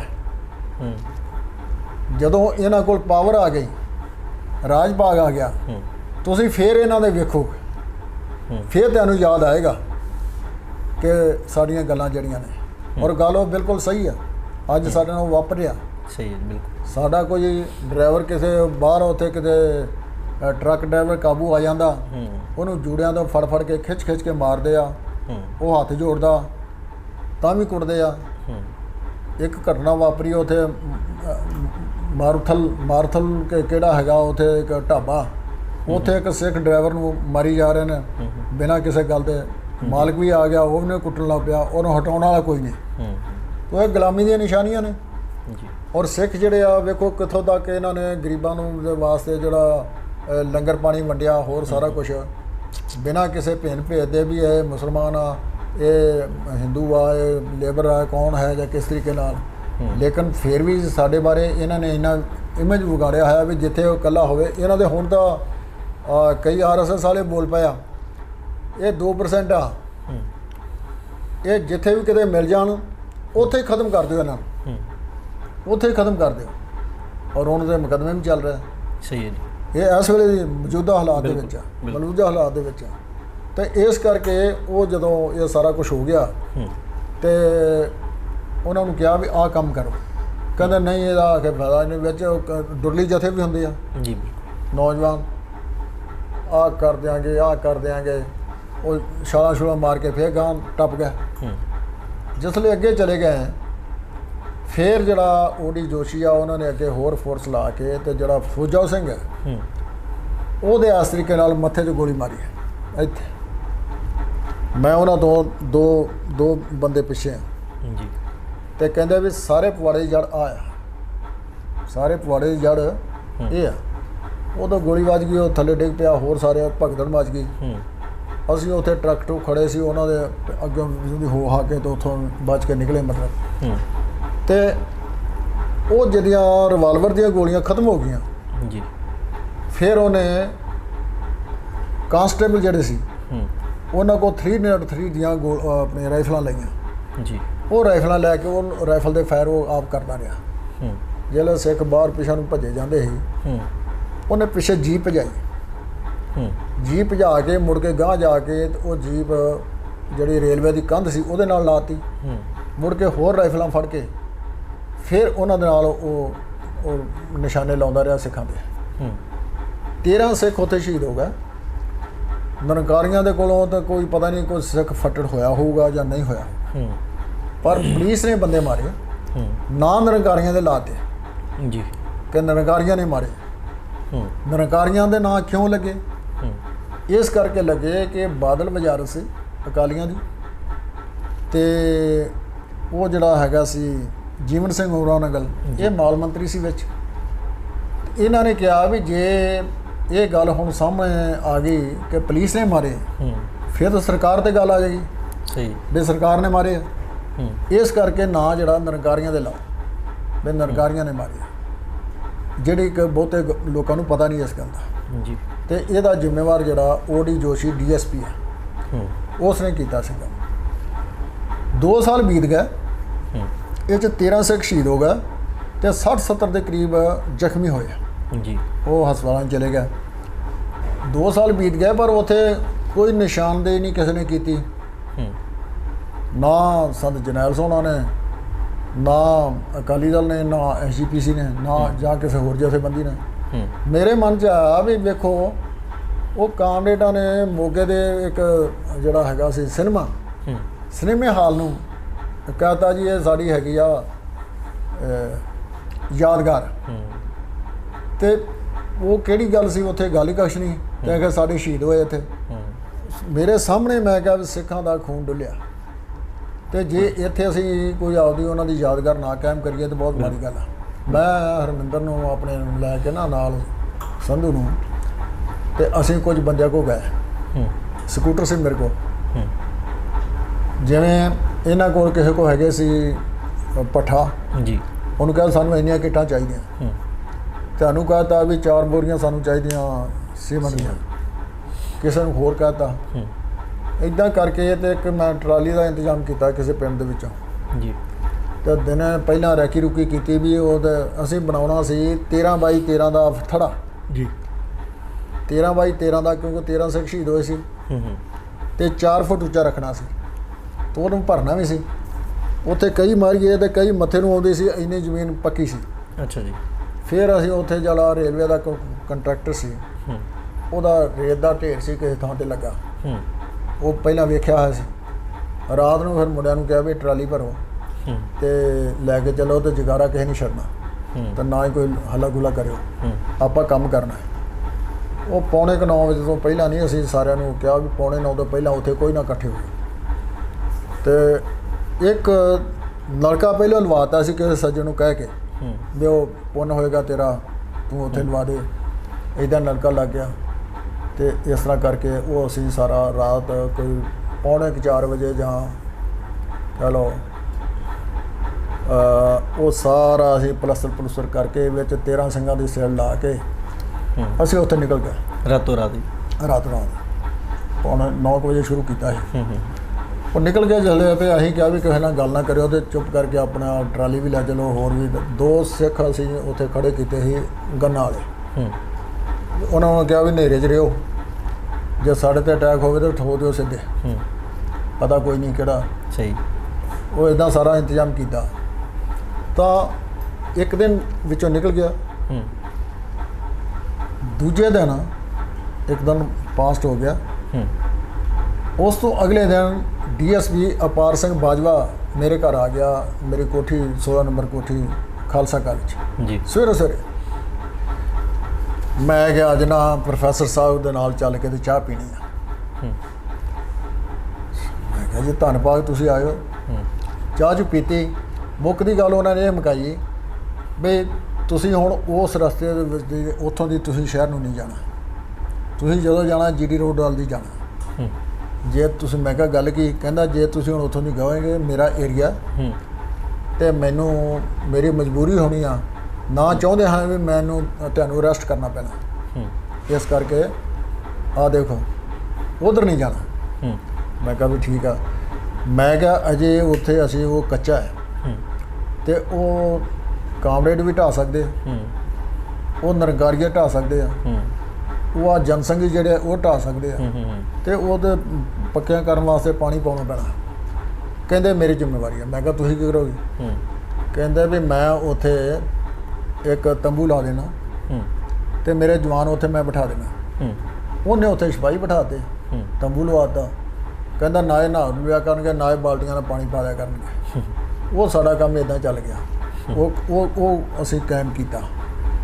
ਇਸ ਤੋਂ ਅਗਲੀ ਜਿਹੜੀ ਗੱਲ ਇਹ ਆ, ਜਿਸ ਦਿਨ ਜਿਸ ਰਾਤ ਅਸੀਂ ਇਹ ਕੰਮ ਕੀਤਾ 2 ਸਾਲ ਬਾਅਦ ਜੀ, ਉਸ ਤੋਂ 10-11 ਵਜੇ ਦੇ ਸਮੇਂ ਦੇ ਵਿੱਚ ਦਿੱਲੀ ਦੇ ਵਿੱਚ ਨਿਰੰਕਾਰੀ ਬਾਬੇ ਦਾ ਕਤਲ ਹੋ ਗਿਆ। ਅੱਛਾ ਜੀ। ਗੁਰਬਚਨ ਦਾ? ਹਾਂ, ਇਹ ਭਾਈ ਰਣਜੀਤ ਸਿੰਘ ਉਹਨਾਂ ਨੇ ਕੀਤਾ। ਹਾਂਜੀ ਹਾਂਜੀ। ਤੇ ਉਹ ਕਤਲ ਹੋ ਗਿਆ ਤੇ ਉੱਥੇ ਗੱਲ ਇਹ ਚੱਲੀ ਕਿ ਇਹ ਸਾਰਾ, ਕਿਉਂਕਿ ਅਸੀਂ ਇਹ ਬਣਵਾਇਆ ਸੀ ਇੱਥੇ ਯਾਦਗਾਰ, ਤੇ ਮੈਂ ਵਿੱਚ ਸੀ ਉਹ ਨਿਰੰਕਾਰੀ ਕਾਂਡ ਵਿੱਚ ਵੀ ਜੀ। ਉੱਥੇ ਗੱਲ ਇਹ ਚੱਲੀ ਕਿ ਇਹ ਖਾਲਸਾ ਕਾਲਜ ਵਿੱਚੋਂ ਸਕੀਮ ਬਣੀ ਆ। ਅੱਛਾ ਜੀ। ਉੱਥੋਂ ਦੇ ਮੁੰਡਿਆਂ ਦਾ ਇਹ ਕੰਮ ਆ। ਅੱਛਾ। ਤੇ ਉਹਦੇ ਪਿੱਛੇ ਜਿਹੜਾ ਪ੍ਰੋਫੈਸਰ ਸੂਬਾ ਸਿੰਘ ਉਹਦਾ ਬ੍ਰੇਨ ਕੰਮ ਕਰਦਾ ਹੈ। ਅੱਛਾ ਜੀ। ਸਾਨੂੰ ਪਤਾ ਵੀ ਨਹੀਂ, ਚੇਤਾ ਵੀ ਨਹੀਂ।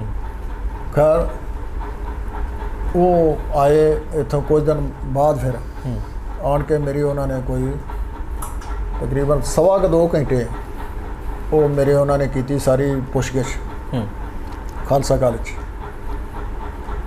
ਅਵਿਨਾਸ਼ ਕੁਮਾਰ DSP ਸੀ ਉਹਦਾ ਨਾਮ ਜੀ, ਤੇ ਨਾਲ ਉਹਦੇ ਸਾਥੀ ਸਨ, ਤੇ ਨਾਲ ਥਰੈਟ ਵੀ ਕੀਤਾ, ਹੋਰ ਕੋਈ ਹੋਇਆ। ਖੈਰ ਉਹ ਜਿਹੜੇ ਉਸ ਤੋਂ ਬਾਅਦ ਅਪਾਰ ਸਿੰਘ ਬਾਜਵਾ ਆਇਆ। ਅਪਾਰ ਸਿੰਘ ਦੇ ਬਾਅਦ ਜਦੋਂ ਮੈਂ ਕਲਾਸ ਲੈ ਰਿਹਾ ਸੀ ਜੀ, ਤਾਂ ਮੈਨੂੰ ਪ੍ਰਿੰਸੀਪਲ ਸ਼ੇਰਗਿੱਲ ਨੇ ਬੁਲਾਇਆ। ਉਹਦਾ PN ਆਇਆ ਵੀ ਤੁਹਾਨੂੰ ਸਾਹਿਬ ਬੁਲਾਉਂਦੇ ਆ। ਮੈਂ ਗਿਆ। ਮੈਂ ਕਿਹਾ ਵੀ ਮੈਂ ਉਹਨਾਂ ਨੂੰ ਕਹਿ ਦੇਣਾ ਵੀ ਪੀੜ ਲਿਆ ਹੈ, ਪੀੜ ਤੋਂ ਖਤਮ ਹੋਣ ਤੋਂ ਬਾਅਦ ਮੈਂ ਆਉਣਾ। ਮੈਂ ਗਿਆ, 3-4 ਪ੍ਰੋਫੈਸਰ ਬੈਠੇ ਸੀ। ਸਤਿ ਸ਼੍ਰੀ ਅਕਾਲ, ਸਤਿ ਸ਼੍ਰੀ ਅਕਾਲ ਸਰ ਸਾਹਿਬ, ਸੁਬਾਹ ਹੋਈ ਕੀ ਕਰ ਰਹੇ ਹੋ ਅੱਜ ਕੱਲ੍ਹ? ਮੈਂ ਕਿਹਾ ਜੀ ਆ ਕੁਛ ਪੜ੍ਹਾਈ ਦਾ ਕਲਾਸਾਂ ਲਈ ਦੀਆਂ, ਹੋਰ ਸਾਰਾ ਕੁਝ ਕੋਈ ਮਾੜਾ ਮੋਟਾ ਪੜ੍ਹ ਲਿਆ। ਨਹੀਂ ਹੋਰ ਕੀ ਕਰਦੇ ਹੋ? ਮੈਂ ਕਿਹਾ ਕੁਛ ਥੋੜ੍ਹਾ ਬਹੁਤਾ ਪੜ੍ਹ ਲਈ ਜਾਣੀ। ਨਹੀਂ it is a routine matter. ਹੋਰ ਕੋਈ ਕੀ ਕਰ ਰਹੇ ਹੋ? ਮੈਂ ਕਿਹਾ ਜੀ ਕੁਛ ਨਹੀਂ, ਹੋਰ ਕੁਛ ਨਹੀਂ ਕਰ ਰਿਹਾ। ਇੱਦਾਂ ਟੇਬਲ ਸੀ ਵੱਡਾ ਹਰਾ, ਉਹ ਇੱਧਰ ਬੈਠੇ ਆ ਪ੍ਰਿੰਸੀਪਲ, ਮੈਂ ਇੱਧਰ ਆ। ਕਹਿੰਦਾ ਸਰ ਸਾਹਿਬ ਖੜੇ ਹੋ ਜਾਓ। ਮੈਂ ਖੜਾ ਹੋ ਗਿਆ। ਮੈਂ ਇਹਨੂੰ ਕੀ ਹੋ ਗਿਆ? ਕਹਿੰਦਾ ਉੱਠ ਕੇ 3 ਵਾਰੀ ਮੈਨੂੰ ਸਲੂਟ ਮਾਰਿਆ, ਆਪ ਉੱਠ ਕੇ, I salute you, I salute you, I salute you. ਮੈਂ ਕਿਹਾ ਜੀ ਗੱਲ ਕੀ? ਕਹਿੰਦੇ ਗੱਲ ਸੁਣੋ ਸਰ ਸੂਬਾ ਸਿੰਘ, ਤੁਸੀਂ ਦੱਸਦੇ ਨਹੀਂ ਕਿਸੇ ਨੂੰ ਤਾਂ ਨਾ ਸਲਾਹ ਕਰਦੇ ਹੋ, ਪਰ ਮੈਨੂੰ ਪਤਾ ਲੱਗ ਗਿਆ।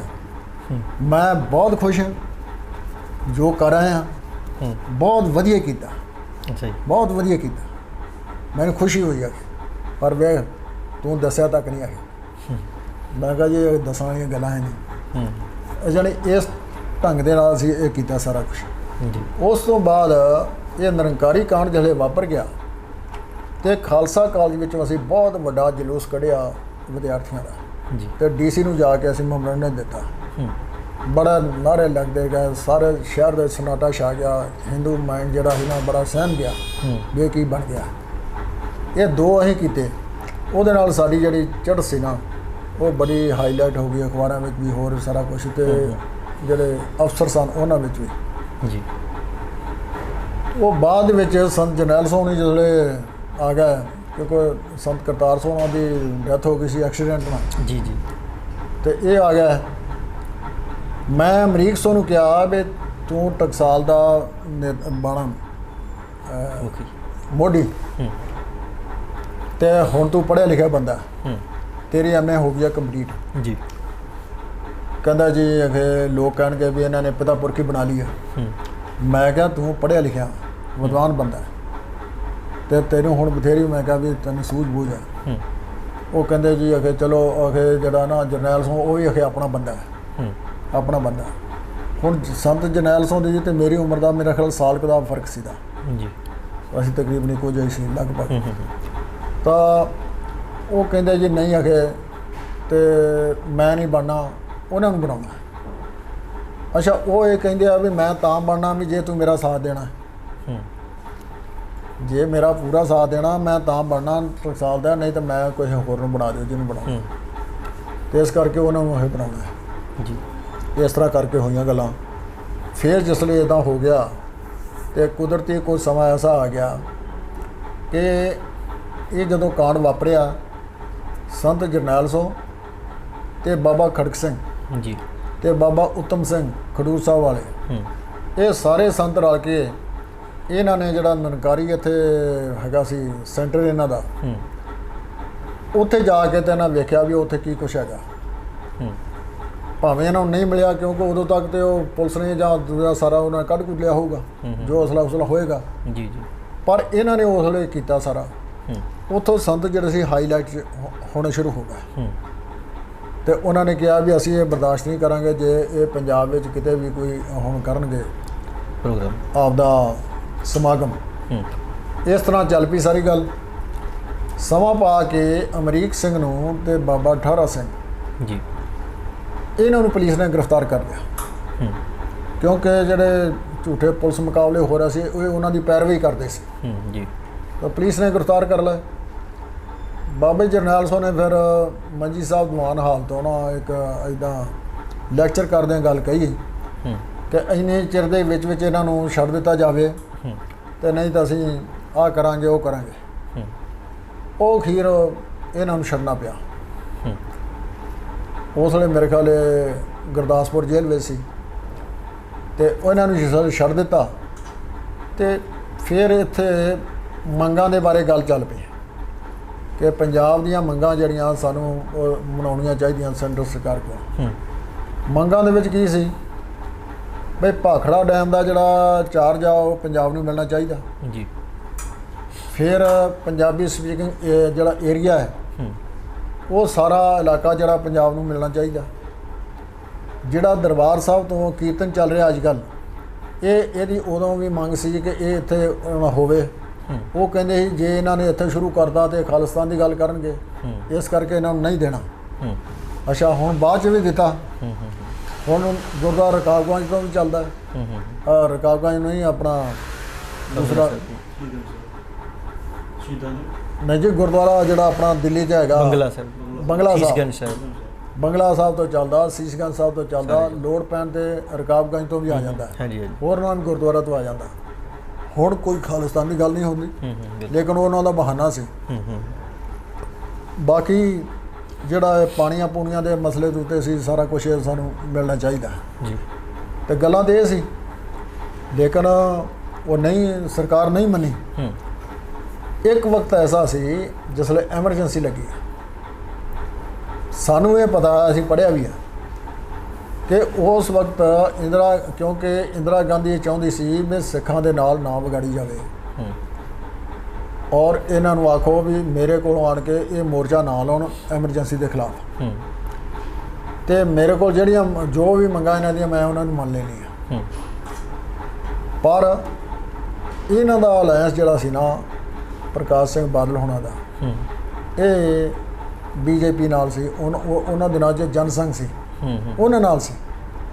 ਤੇ ਇਹਨਾਂ ਕਿਹਾ ਵੀ ਨਹੀਂ ਅਸੀਂ ਤਾਂ ਮੋਰਚਾ ਲਾਉਣਾ।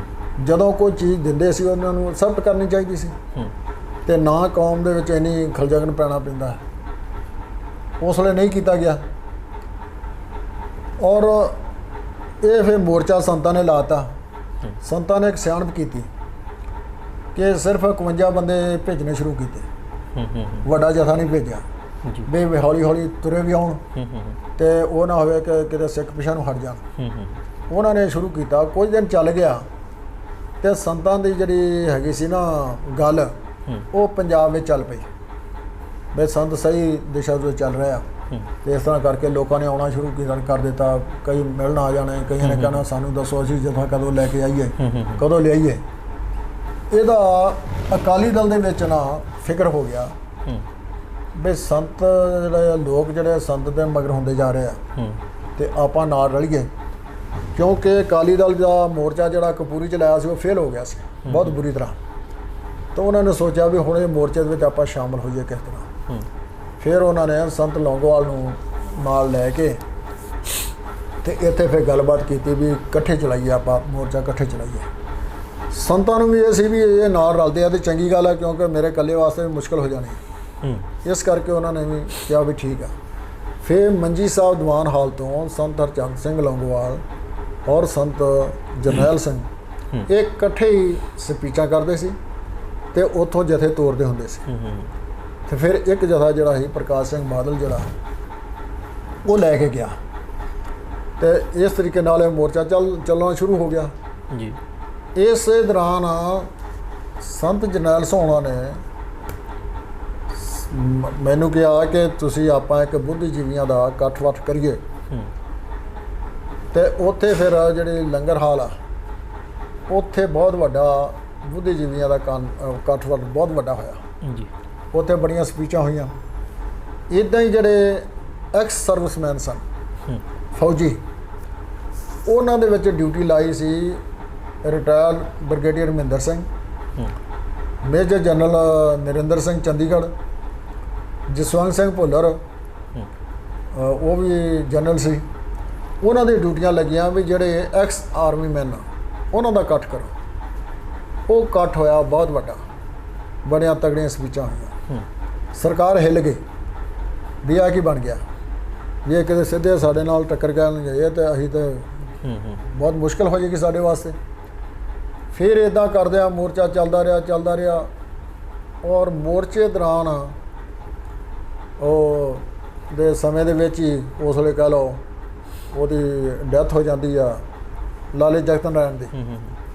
ਲਾਲੇ ਜਗਤ ਨਾਰਾਇਣ ਦੀ ਡੈਥ ਹੋ ਗਈ ਤਾਂ ਸੰਤਾਂ ਦਾ ਤਾਂ ਮਤਲਬ ਇਹ ਸੀ ਸਪੀਚ ਪਾਚ ਕਰਦੇ ਹਾਂ ਨਾ ਇੱਦਾਂ ਨਹੀਂ ਸੀ ਲੈਂਦੇ, ਕਹਿੰਦੇ ਸੀ ਵੀ ਕਿਸੇ ਗੁਰੂ ਪਿਆਰੇ ਨੇ ਸੋਧ ਦਿੱਤਾ। ਹਾਂਜੀ। ਤੇ ਆ ਪਿੱਛੇ ਜਾ ਕਈਆਂ ਨੇ ਸੈਂਟਰ ਗੌਰਮੈਂਟ ਕੋਲੋਂ ਵੀ ਇਹ ਲਿਆ ਕਿ ਸੰਤਾਂ ਦੇ ਖਿਲਾਫ ਕਿੰਨੀਆਂ FIR ਦਰਜ ਆ। ਉਹਨਾਂ ਦਾ ਇਹ ਵੀ ਸੰਤ ਦੇ ਖਿਲਾਫ ਕੋਈ ਮੁਕੱਦਮਾ ਨਹੀਂ ਸੀ। ਬਿਲਕੁਲ। ਹੁਣ ਜੇ ਮੁਕੱਦਮਾ ਨਹੀਂ ਸੀ ਤੇ ਫਿਰ ਸੰਤ ਜਿੱਥੇ ਹੈਗਾ ਸੀ ਤੇ ਇੱਥੇ ਦਰਬਾਰ ਸਾਹਿਬ ਤੇ ਫੌਜਾਂ ਦਾ ਟੈਂਕਾਂ ਨਾਲ ਤੇ ਹਮਲਾ ਕਿਉਂ ਕਾਹਦੇ ਵਾਸਤੇ ਕੀਤਾ ਗਿਆ? ਬਿਲਕੁਲ ਸਹੀ ਹੈ। ਤੋ ਇਸ ਤਰੀਕੇ ਨਾਲ ਇਹ ਜਿਹੜੀ ਬੈਕਗਰਾਉਂਡ ਸੀ ਨਾ 1978 ਦਾ ਕਾਂਡ ਵਾਪਰਨਾ, ਹੋਰ ਬਾਅਦ ਜਾ ਕੇ ਫਿਰ ਇਹ ਜਿਹੜਾ ਚੱਲਿਆ ਆਪਣਾ ਮੋਰਚਾ ਚੱਲਿਆ ਜੀ। ਮੋਰਚੇ ਤੋਂ ਬਾਅਦ ਫਿਰ ਜਿਹੜੀ ਇਹਨਾਂ ਦੋ ਸੰਤਾਂ ਦੇ ਵਿੱਚ ਫ੍ਰਿਕਸ਼ਨ ਪੈਦਾ ਕਰਤੀ। ਉਹ ਕੁਝ ਏਜੰਸੀਆਂ ਦਾ ਕੰਮ ਵੀ ਸੀ ਜਿਹੜੀ ਕਿ ਸਿੱਖਾਂ ਦੇ ਵਿੱਚੋਂ ਜਿਹੜਾ ਕਿ ਮੈਂ ਹੁਣ ਦੱਸ ਦਿੰਦਾ। ਇੱਕ ਹੁੰਦਾ ਸੀ ਭਰਪੂਰ ਸਿੰਘ ਬਲਬੀਰ ਜੀ, ਅਕਾਲੀ ਪੱਤਰਕਾਰ ਦਾ ਜੀ, ਬੜਾ ਤੇਜ਼ ਤਰਾਰ ਸੀ। ਇੱਧਰ ਵੀ ਲਾ ਜਾਣੀਆਂ, ਇੱਧਰ ਵੀ ਲਾ ਜਾਣੀਆਂ। ਉੱਧਰੋਂ ਜਿਹੜਾ ਬੇਅੰਤ ਸੋਨਾ ਦਰਬਾਰਾ ਸੋਨਾ ਵੀ ਰੱਖਦਾ ਸੀ, ਇੱਧਰੋਂ ਸੰਤਾਂ ਨਾਲ ਵੀ ਰੱਖਣਾ। ਇੱਦਾਂ ਹੀ ਹੈਗਾ ਸੀ ਆਪਣਾ ਇੱਕ ਟ੍ਰਿਬਿਊਨ ਦਾ ਪੱਤਰਕਾਰ ਦਲਬੀਰ ਸਿੰਘ।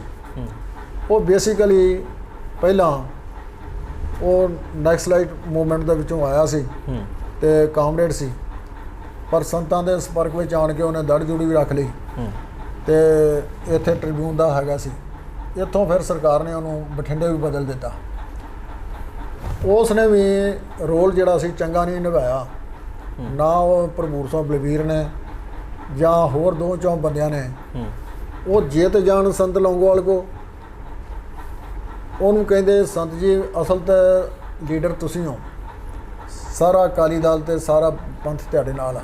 ਹੂੰ ਜੇ ਆਉਂਦੇ ਹੀ ਸੰਤ ਜਰਨੈਲ ਸੋਹਣਾ ਕੋ, ਹੂੰ ਉੱਥੇ ਕਹਿੰਦੇ ਸੰਤ ਜੀ ਅਸਲ ਲੀਡਰ ਤੁਸੀਂ ਹੋ, ਹੂੰ ਉਹ ਤਾਂ ਗਾਂਧੀਵਾਦੀ ਆ, ਯਾਨੀ ਇੱਧਰ ਲਾਈ ਜਾਣੀਆਂ ਇੱਧਰ ਭਜਾਈ ਜਾਣੀਆਂ। ਇਹ ਕੰਮ ਇਹਨਾਂ ਲੋਕਾਂ ਨੇ ਕੀਤਾ। ਮੈਂ ਖੁਦ ਵੇਖਿਆ ਕਿਉਂਕਿ ਅਸੀਂ ਉੱਥੇ ਜਾਂਦੇ ਸੀ। ਹੂੰ ਸੰਤ ਬਾਬਾ ਜਿਹੜਾ ਹੈਗਾ ਜਰਨੈਲ ਸੋਹ ਤੇ ਸੰਤ ਬਾਬਾ ਲੌਂਗੋਵਾਲ, ਹੂੰ ਇਹ ਦੋਵੇਂ ਇੱਕ ਮੰਜੇ ਤੇ ਬਹਿ ਕੇ ਰੋਟੀ ਪਾਣੀ ਖਾਂਦੇ ਸੀ, ਹੂੰ ਗੱਲਬਾਤ ਕਰਦੇ ਸੀ, ਵਿਚਾਰ ਸਾਂਝੇ ਕਰਦੇ ਸੀ, ਹੋਰ ਸਾਰਾ ਕੁਝ।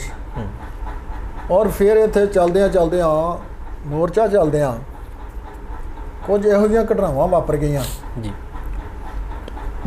ਜਿਹੜਾ ਭਾਈ ਰਣਜੀਤ ਸਿੰਘ ਸੀ, ਇਹ ਵੀ ਇੱਧਰ ਉੱਧਰ ਸੀ, ਕਿਤੇ ਕਦੀ ਕਿਸੇ ਜਗ੍ਹਾ ਤੇ ਕਦੀ ਕਿਸੇ ਸਟੇਟ ਵਿੱਚ ਉਸ ਕਤਲ ਤੋਂ ਬਾਅਦ। ਜੀ ਜੀ ਤਾਂ ਸੰਤ ਜਰਨੈਲ ਸੋਹਣਾ ਨੇ ਕਿਤੇ ਮੰਜੀ ਸਾਹਿਬ ਦੀਵਾਨ ਹਾਲ ਦੇ ਵਿੱਚ ਐਲਾਨ ਕੀਤਾ ਜੀ ਕਿ ਜੇ ਭਾਈ ਰਣਜੀਤ ਸਿੰਘ ਮੇਰੇ ਸਾਹਮਣੇ ਆ ਜਾਏ ਹੂੰ ਤਾਂ ਮੈਂ ਇਹਨੂੰ ਸੋਨੇ ਨਾਲ ਤੋਲ ਦੂੰਗਾ।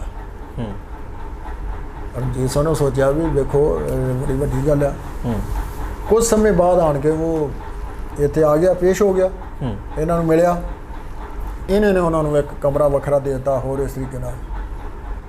ਫਿਰ ਸੰਤ ਲੌਂਗੋਵਾਲ ਨੇ ਕਿਸੇ ਨਾਲ ਸਲਾਹ ਕਰਕੇ ਤੇ ਸਰਜੀਤ ਸਿੰਘ ਬਰਨਾਲੇ ਦੇ ਰਾਹੀਂ ਰਣਜੀਤ ਸਿੰਘ ਨੂੰ ਉੱਥੇ ਭਜਵਾਤਾ, ਸ਼ਾਇਦ ਦਿੱਲੀ ਭੇਜਿਆ ਜਾਂ ਕਿਤੇ, ਤੇ ਫਿਰ ਇਹਨੂੰ ਇੱਥੋਂ ਜੇਲ੍ਹ ਜੂਲ ਦੇ ਵਿੱਚ ਭੇਜਿਆ ਤੇ ਕੇਸ ਚੱਲਦਾ ਰਿਹਾ।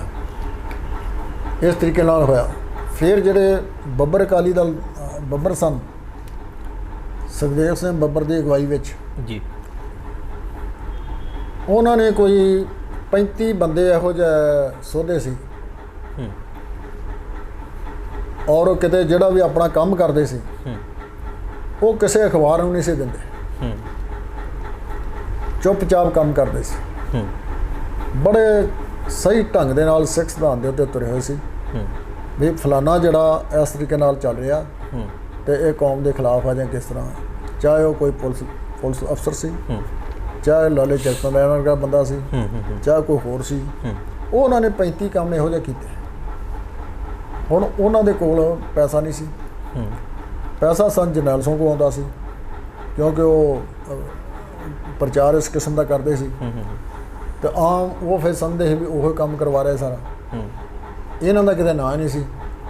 ਇਹਨਾਂ ਨੇ ਫਿਰ ਕੋਈ ਪੈਸੇ ਪੂਸੇ ਮੰਗੇ ਕਿ ਸਾਨੂੰ ਪੈਸੇ ਦਿਓ, ਕੋਈ ਹਥਿਆਰ ਦਿਓ, ਕਿਉਂਕਿ ਐਕਟ ਕਰਨ ਤੋਂ ਬਾਅਦ ਉਹ ਜਿਹੜਾ ਵੈਪਨ ਆ ਉਹ ਕਿਤੇ ਸੁੱਟਣਾ ਪੈਂਦਾ ਹੈ ਵੀ ਰਾਹ 'ਚ ਅਸੀਂ ਤਲਾਸ਼ੀ ਨਾ ਹੋ ਜਾ, ਜਾਂ ਜਿਹੜਾ ਕੋਈ ਮੋਟਰਸਾਈਕਲ ਆ ਉਹ ਵੀ ਕਈ ਵਾਰੀ ਛੱਡਣਾ ਪੈਂਦਾ ਸੀ, ਜਾਂ ਕੋਈ ਹੋਰ ਇਹੋ ਜਿਹੀ ਗੱਲ ਜਾਂ ਲੈਣਾ ਪੈਂਦਾ ਸੀ।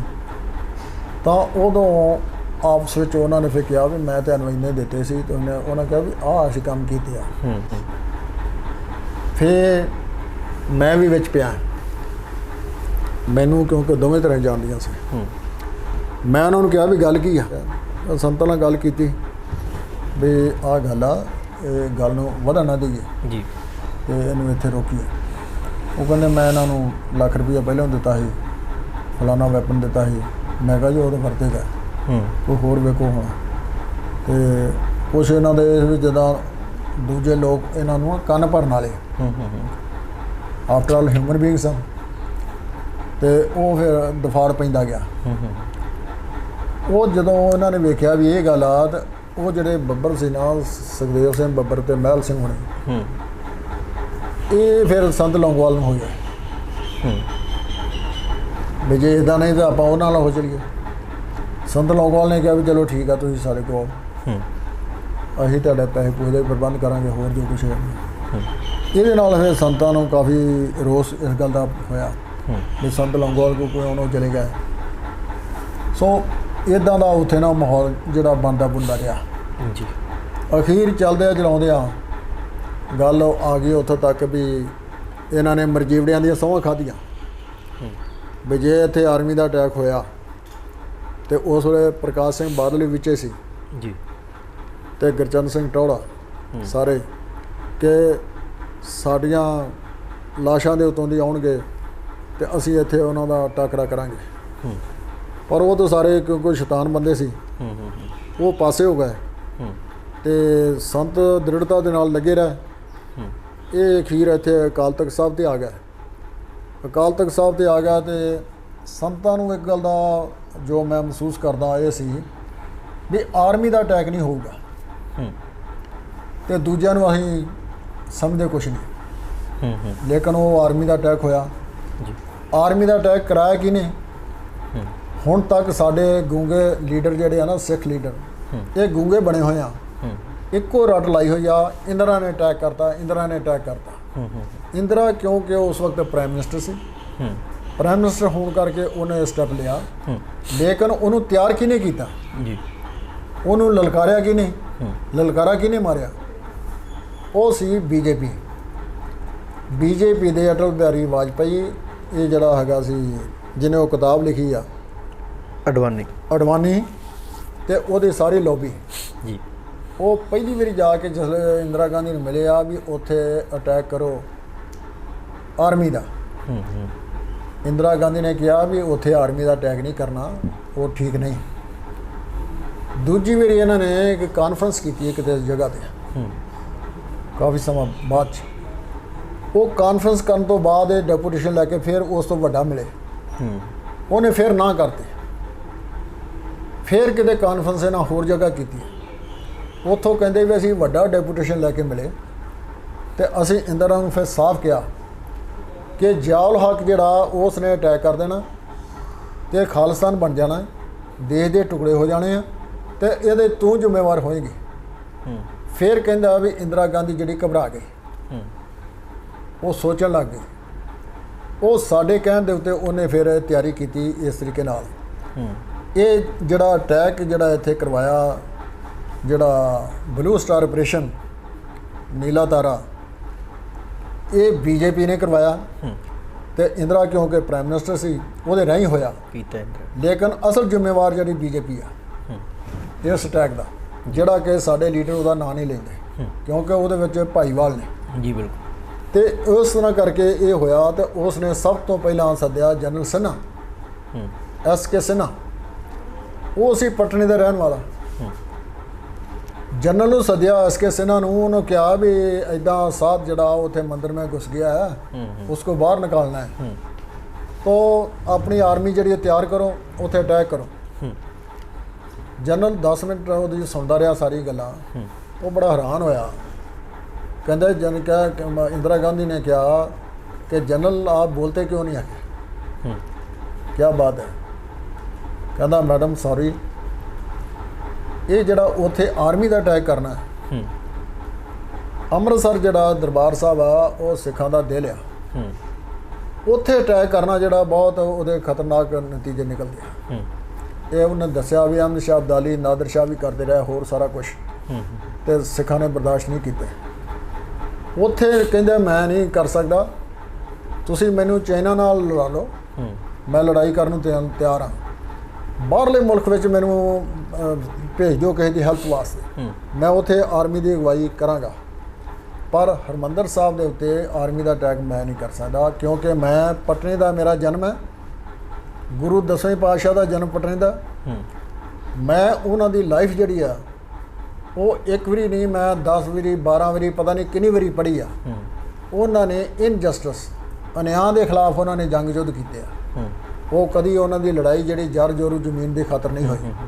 ਤੇ ਇਸ ਕਰਕੇ ਮੈਂ ਉਹਨਾਂ ਨੂੰ ਬਹੁਤ ਚੰਗੀ ਤਰ੍ਹਾਂ ਸਿੱਖ ਕੌਮ ਨੂੰ ਜਾਣਦਾ, ਸਿੱਖ ਕੌਮ ਦਾ ਇਤਿਹਾਸ ਜਾਣਦਾ, ਗੁਰੂਆਂ ਦਾ ਇਤਿਹਾਸ ਜਾਣਦਾ, ਤਾਂ ਉੱਥੇ ਮੈਂ ਅਟੈਕ ਨਹੀਂ ਕਰ ਸਕਦਾ।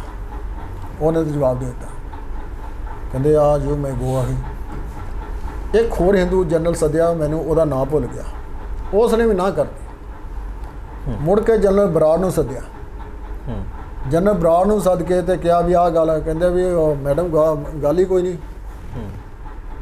It is an half an hour work ਹੈ। ਕਹਿੰਦਾ ਅੱਧੇ ਘੰਟੇ ਦਾ ਗੱਲ ਆ। ਕਹਿੰਦਾ ਜਦੋਂ ਫੌਜਾਂ ਤਿਆਰ ਹੁੰਦੀਆਂ, ਫੌਜਾਂ ਤੋਂ ਅੱਗੋਂ ਵੇਖ ਕੇ ਤਾਂ ਵੱਡੇ ਵੱਡਿਆਂ ਦੇ ਦਰਕ ਨਿਕਲ ਜਾਂਦੇ ਆ। ਇਹ ਤਾਂ ਗੱਲ ਹੀ ਕੁਛ ਨਹੀਂ ਹੈ, ਕੋਈ ਗੱਲ ਨਹੀਂ। ਉਹ ਕਹਿੰਦੇ ਫਿਰ ਫੌਜ ਨੂੰ ਆਰਡਰ ਕਰ। ਉਹ ਮਲਵਈ ਨੇ ਫਿਰ ਤੁਹਾਨੂੰ ਪਤਾ, ਫਿਰ ਉਹ ਕਹਿੰਦਾ ਵੀ ਗੱਲ ਹੀ ਕੋਈ ਨਹੀਂ, ਆਪਾਂ ਨਹੀਂ ਜਾਣਾ। ਹੁਣ ਜਨਰਲ ਬਰਾੜ ਵੀ ਬਰਾੜ ਸੀ ਤੇ ਸੰਤ ਜਰਨੈਲ ਸਿੰਘ ਵੀ ਬਰਾੜ ਸੀ। ਔਰ ਕਮਾਲ ਦੀ ਗੱਲ ਹੈ, ਜਿਹੜਾ ਉਸ ਵੇਲੇ ਦਾ ਜਥੇਦਾਰ ਅਕਾਲ ਤਖਤ ਆ, ਇਹ ਕੀ ਸੀ ਨਾਮ ਉਹਦਾ, ਸਿੰਘ ਸਾਹਿਬ ਗਿਆਨੀ ਕਿਰਪਾਲ ਸਿੰਘ, ਉਹ ਵੀ ਬਰਾੜ ਸੀ। ਜੀ। ਤਾਂ ਅਸੀਂ ਤਾਂ ਕਈ ਵਾਰੀ ਆਖਦੇ ਹਾਂ ਵੀ ਇੱਥੇ ਬਰਾੜਾਂ ਦਾ ਭੇੜ ਹੋਇਆ। ਅੱਛਾ, ਉਹ ਜਿਸਲੇ ਦਾ ਸਾਰਾ ਹੋ ਗਿਆ, ਇਹਨੇ ਆਰਮੀ ਦਾ ਆਰਡਰ ਕਰਤਾ ਵੀ ਉਧਰ ਨੂੰ ਮੂਵ ਕਰੋ ਪੰਜਾਬ ਨੂੰ।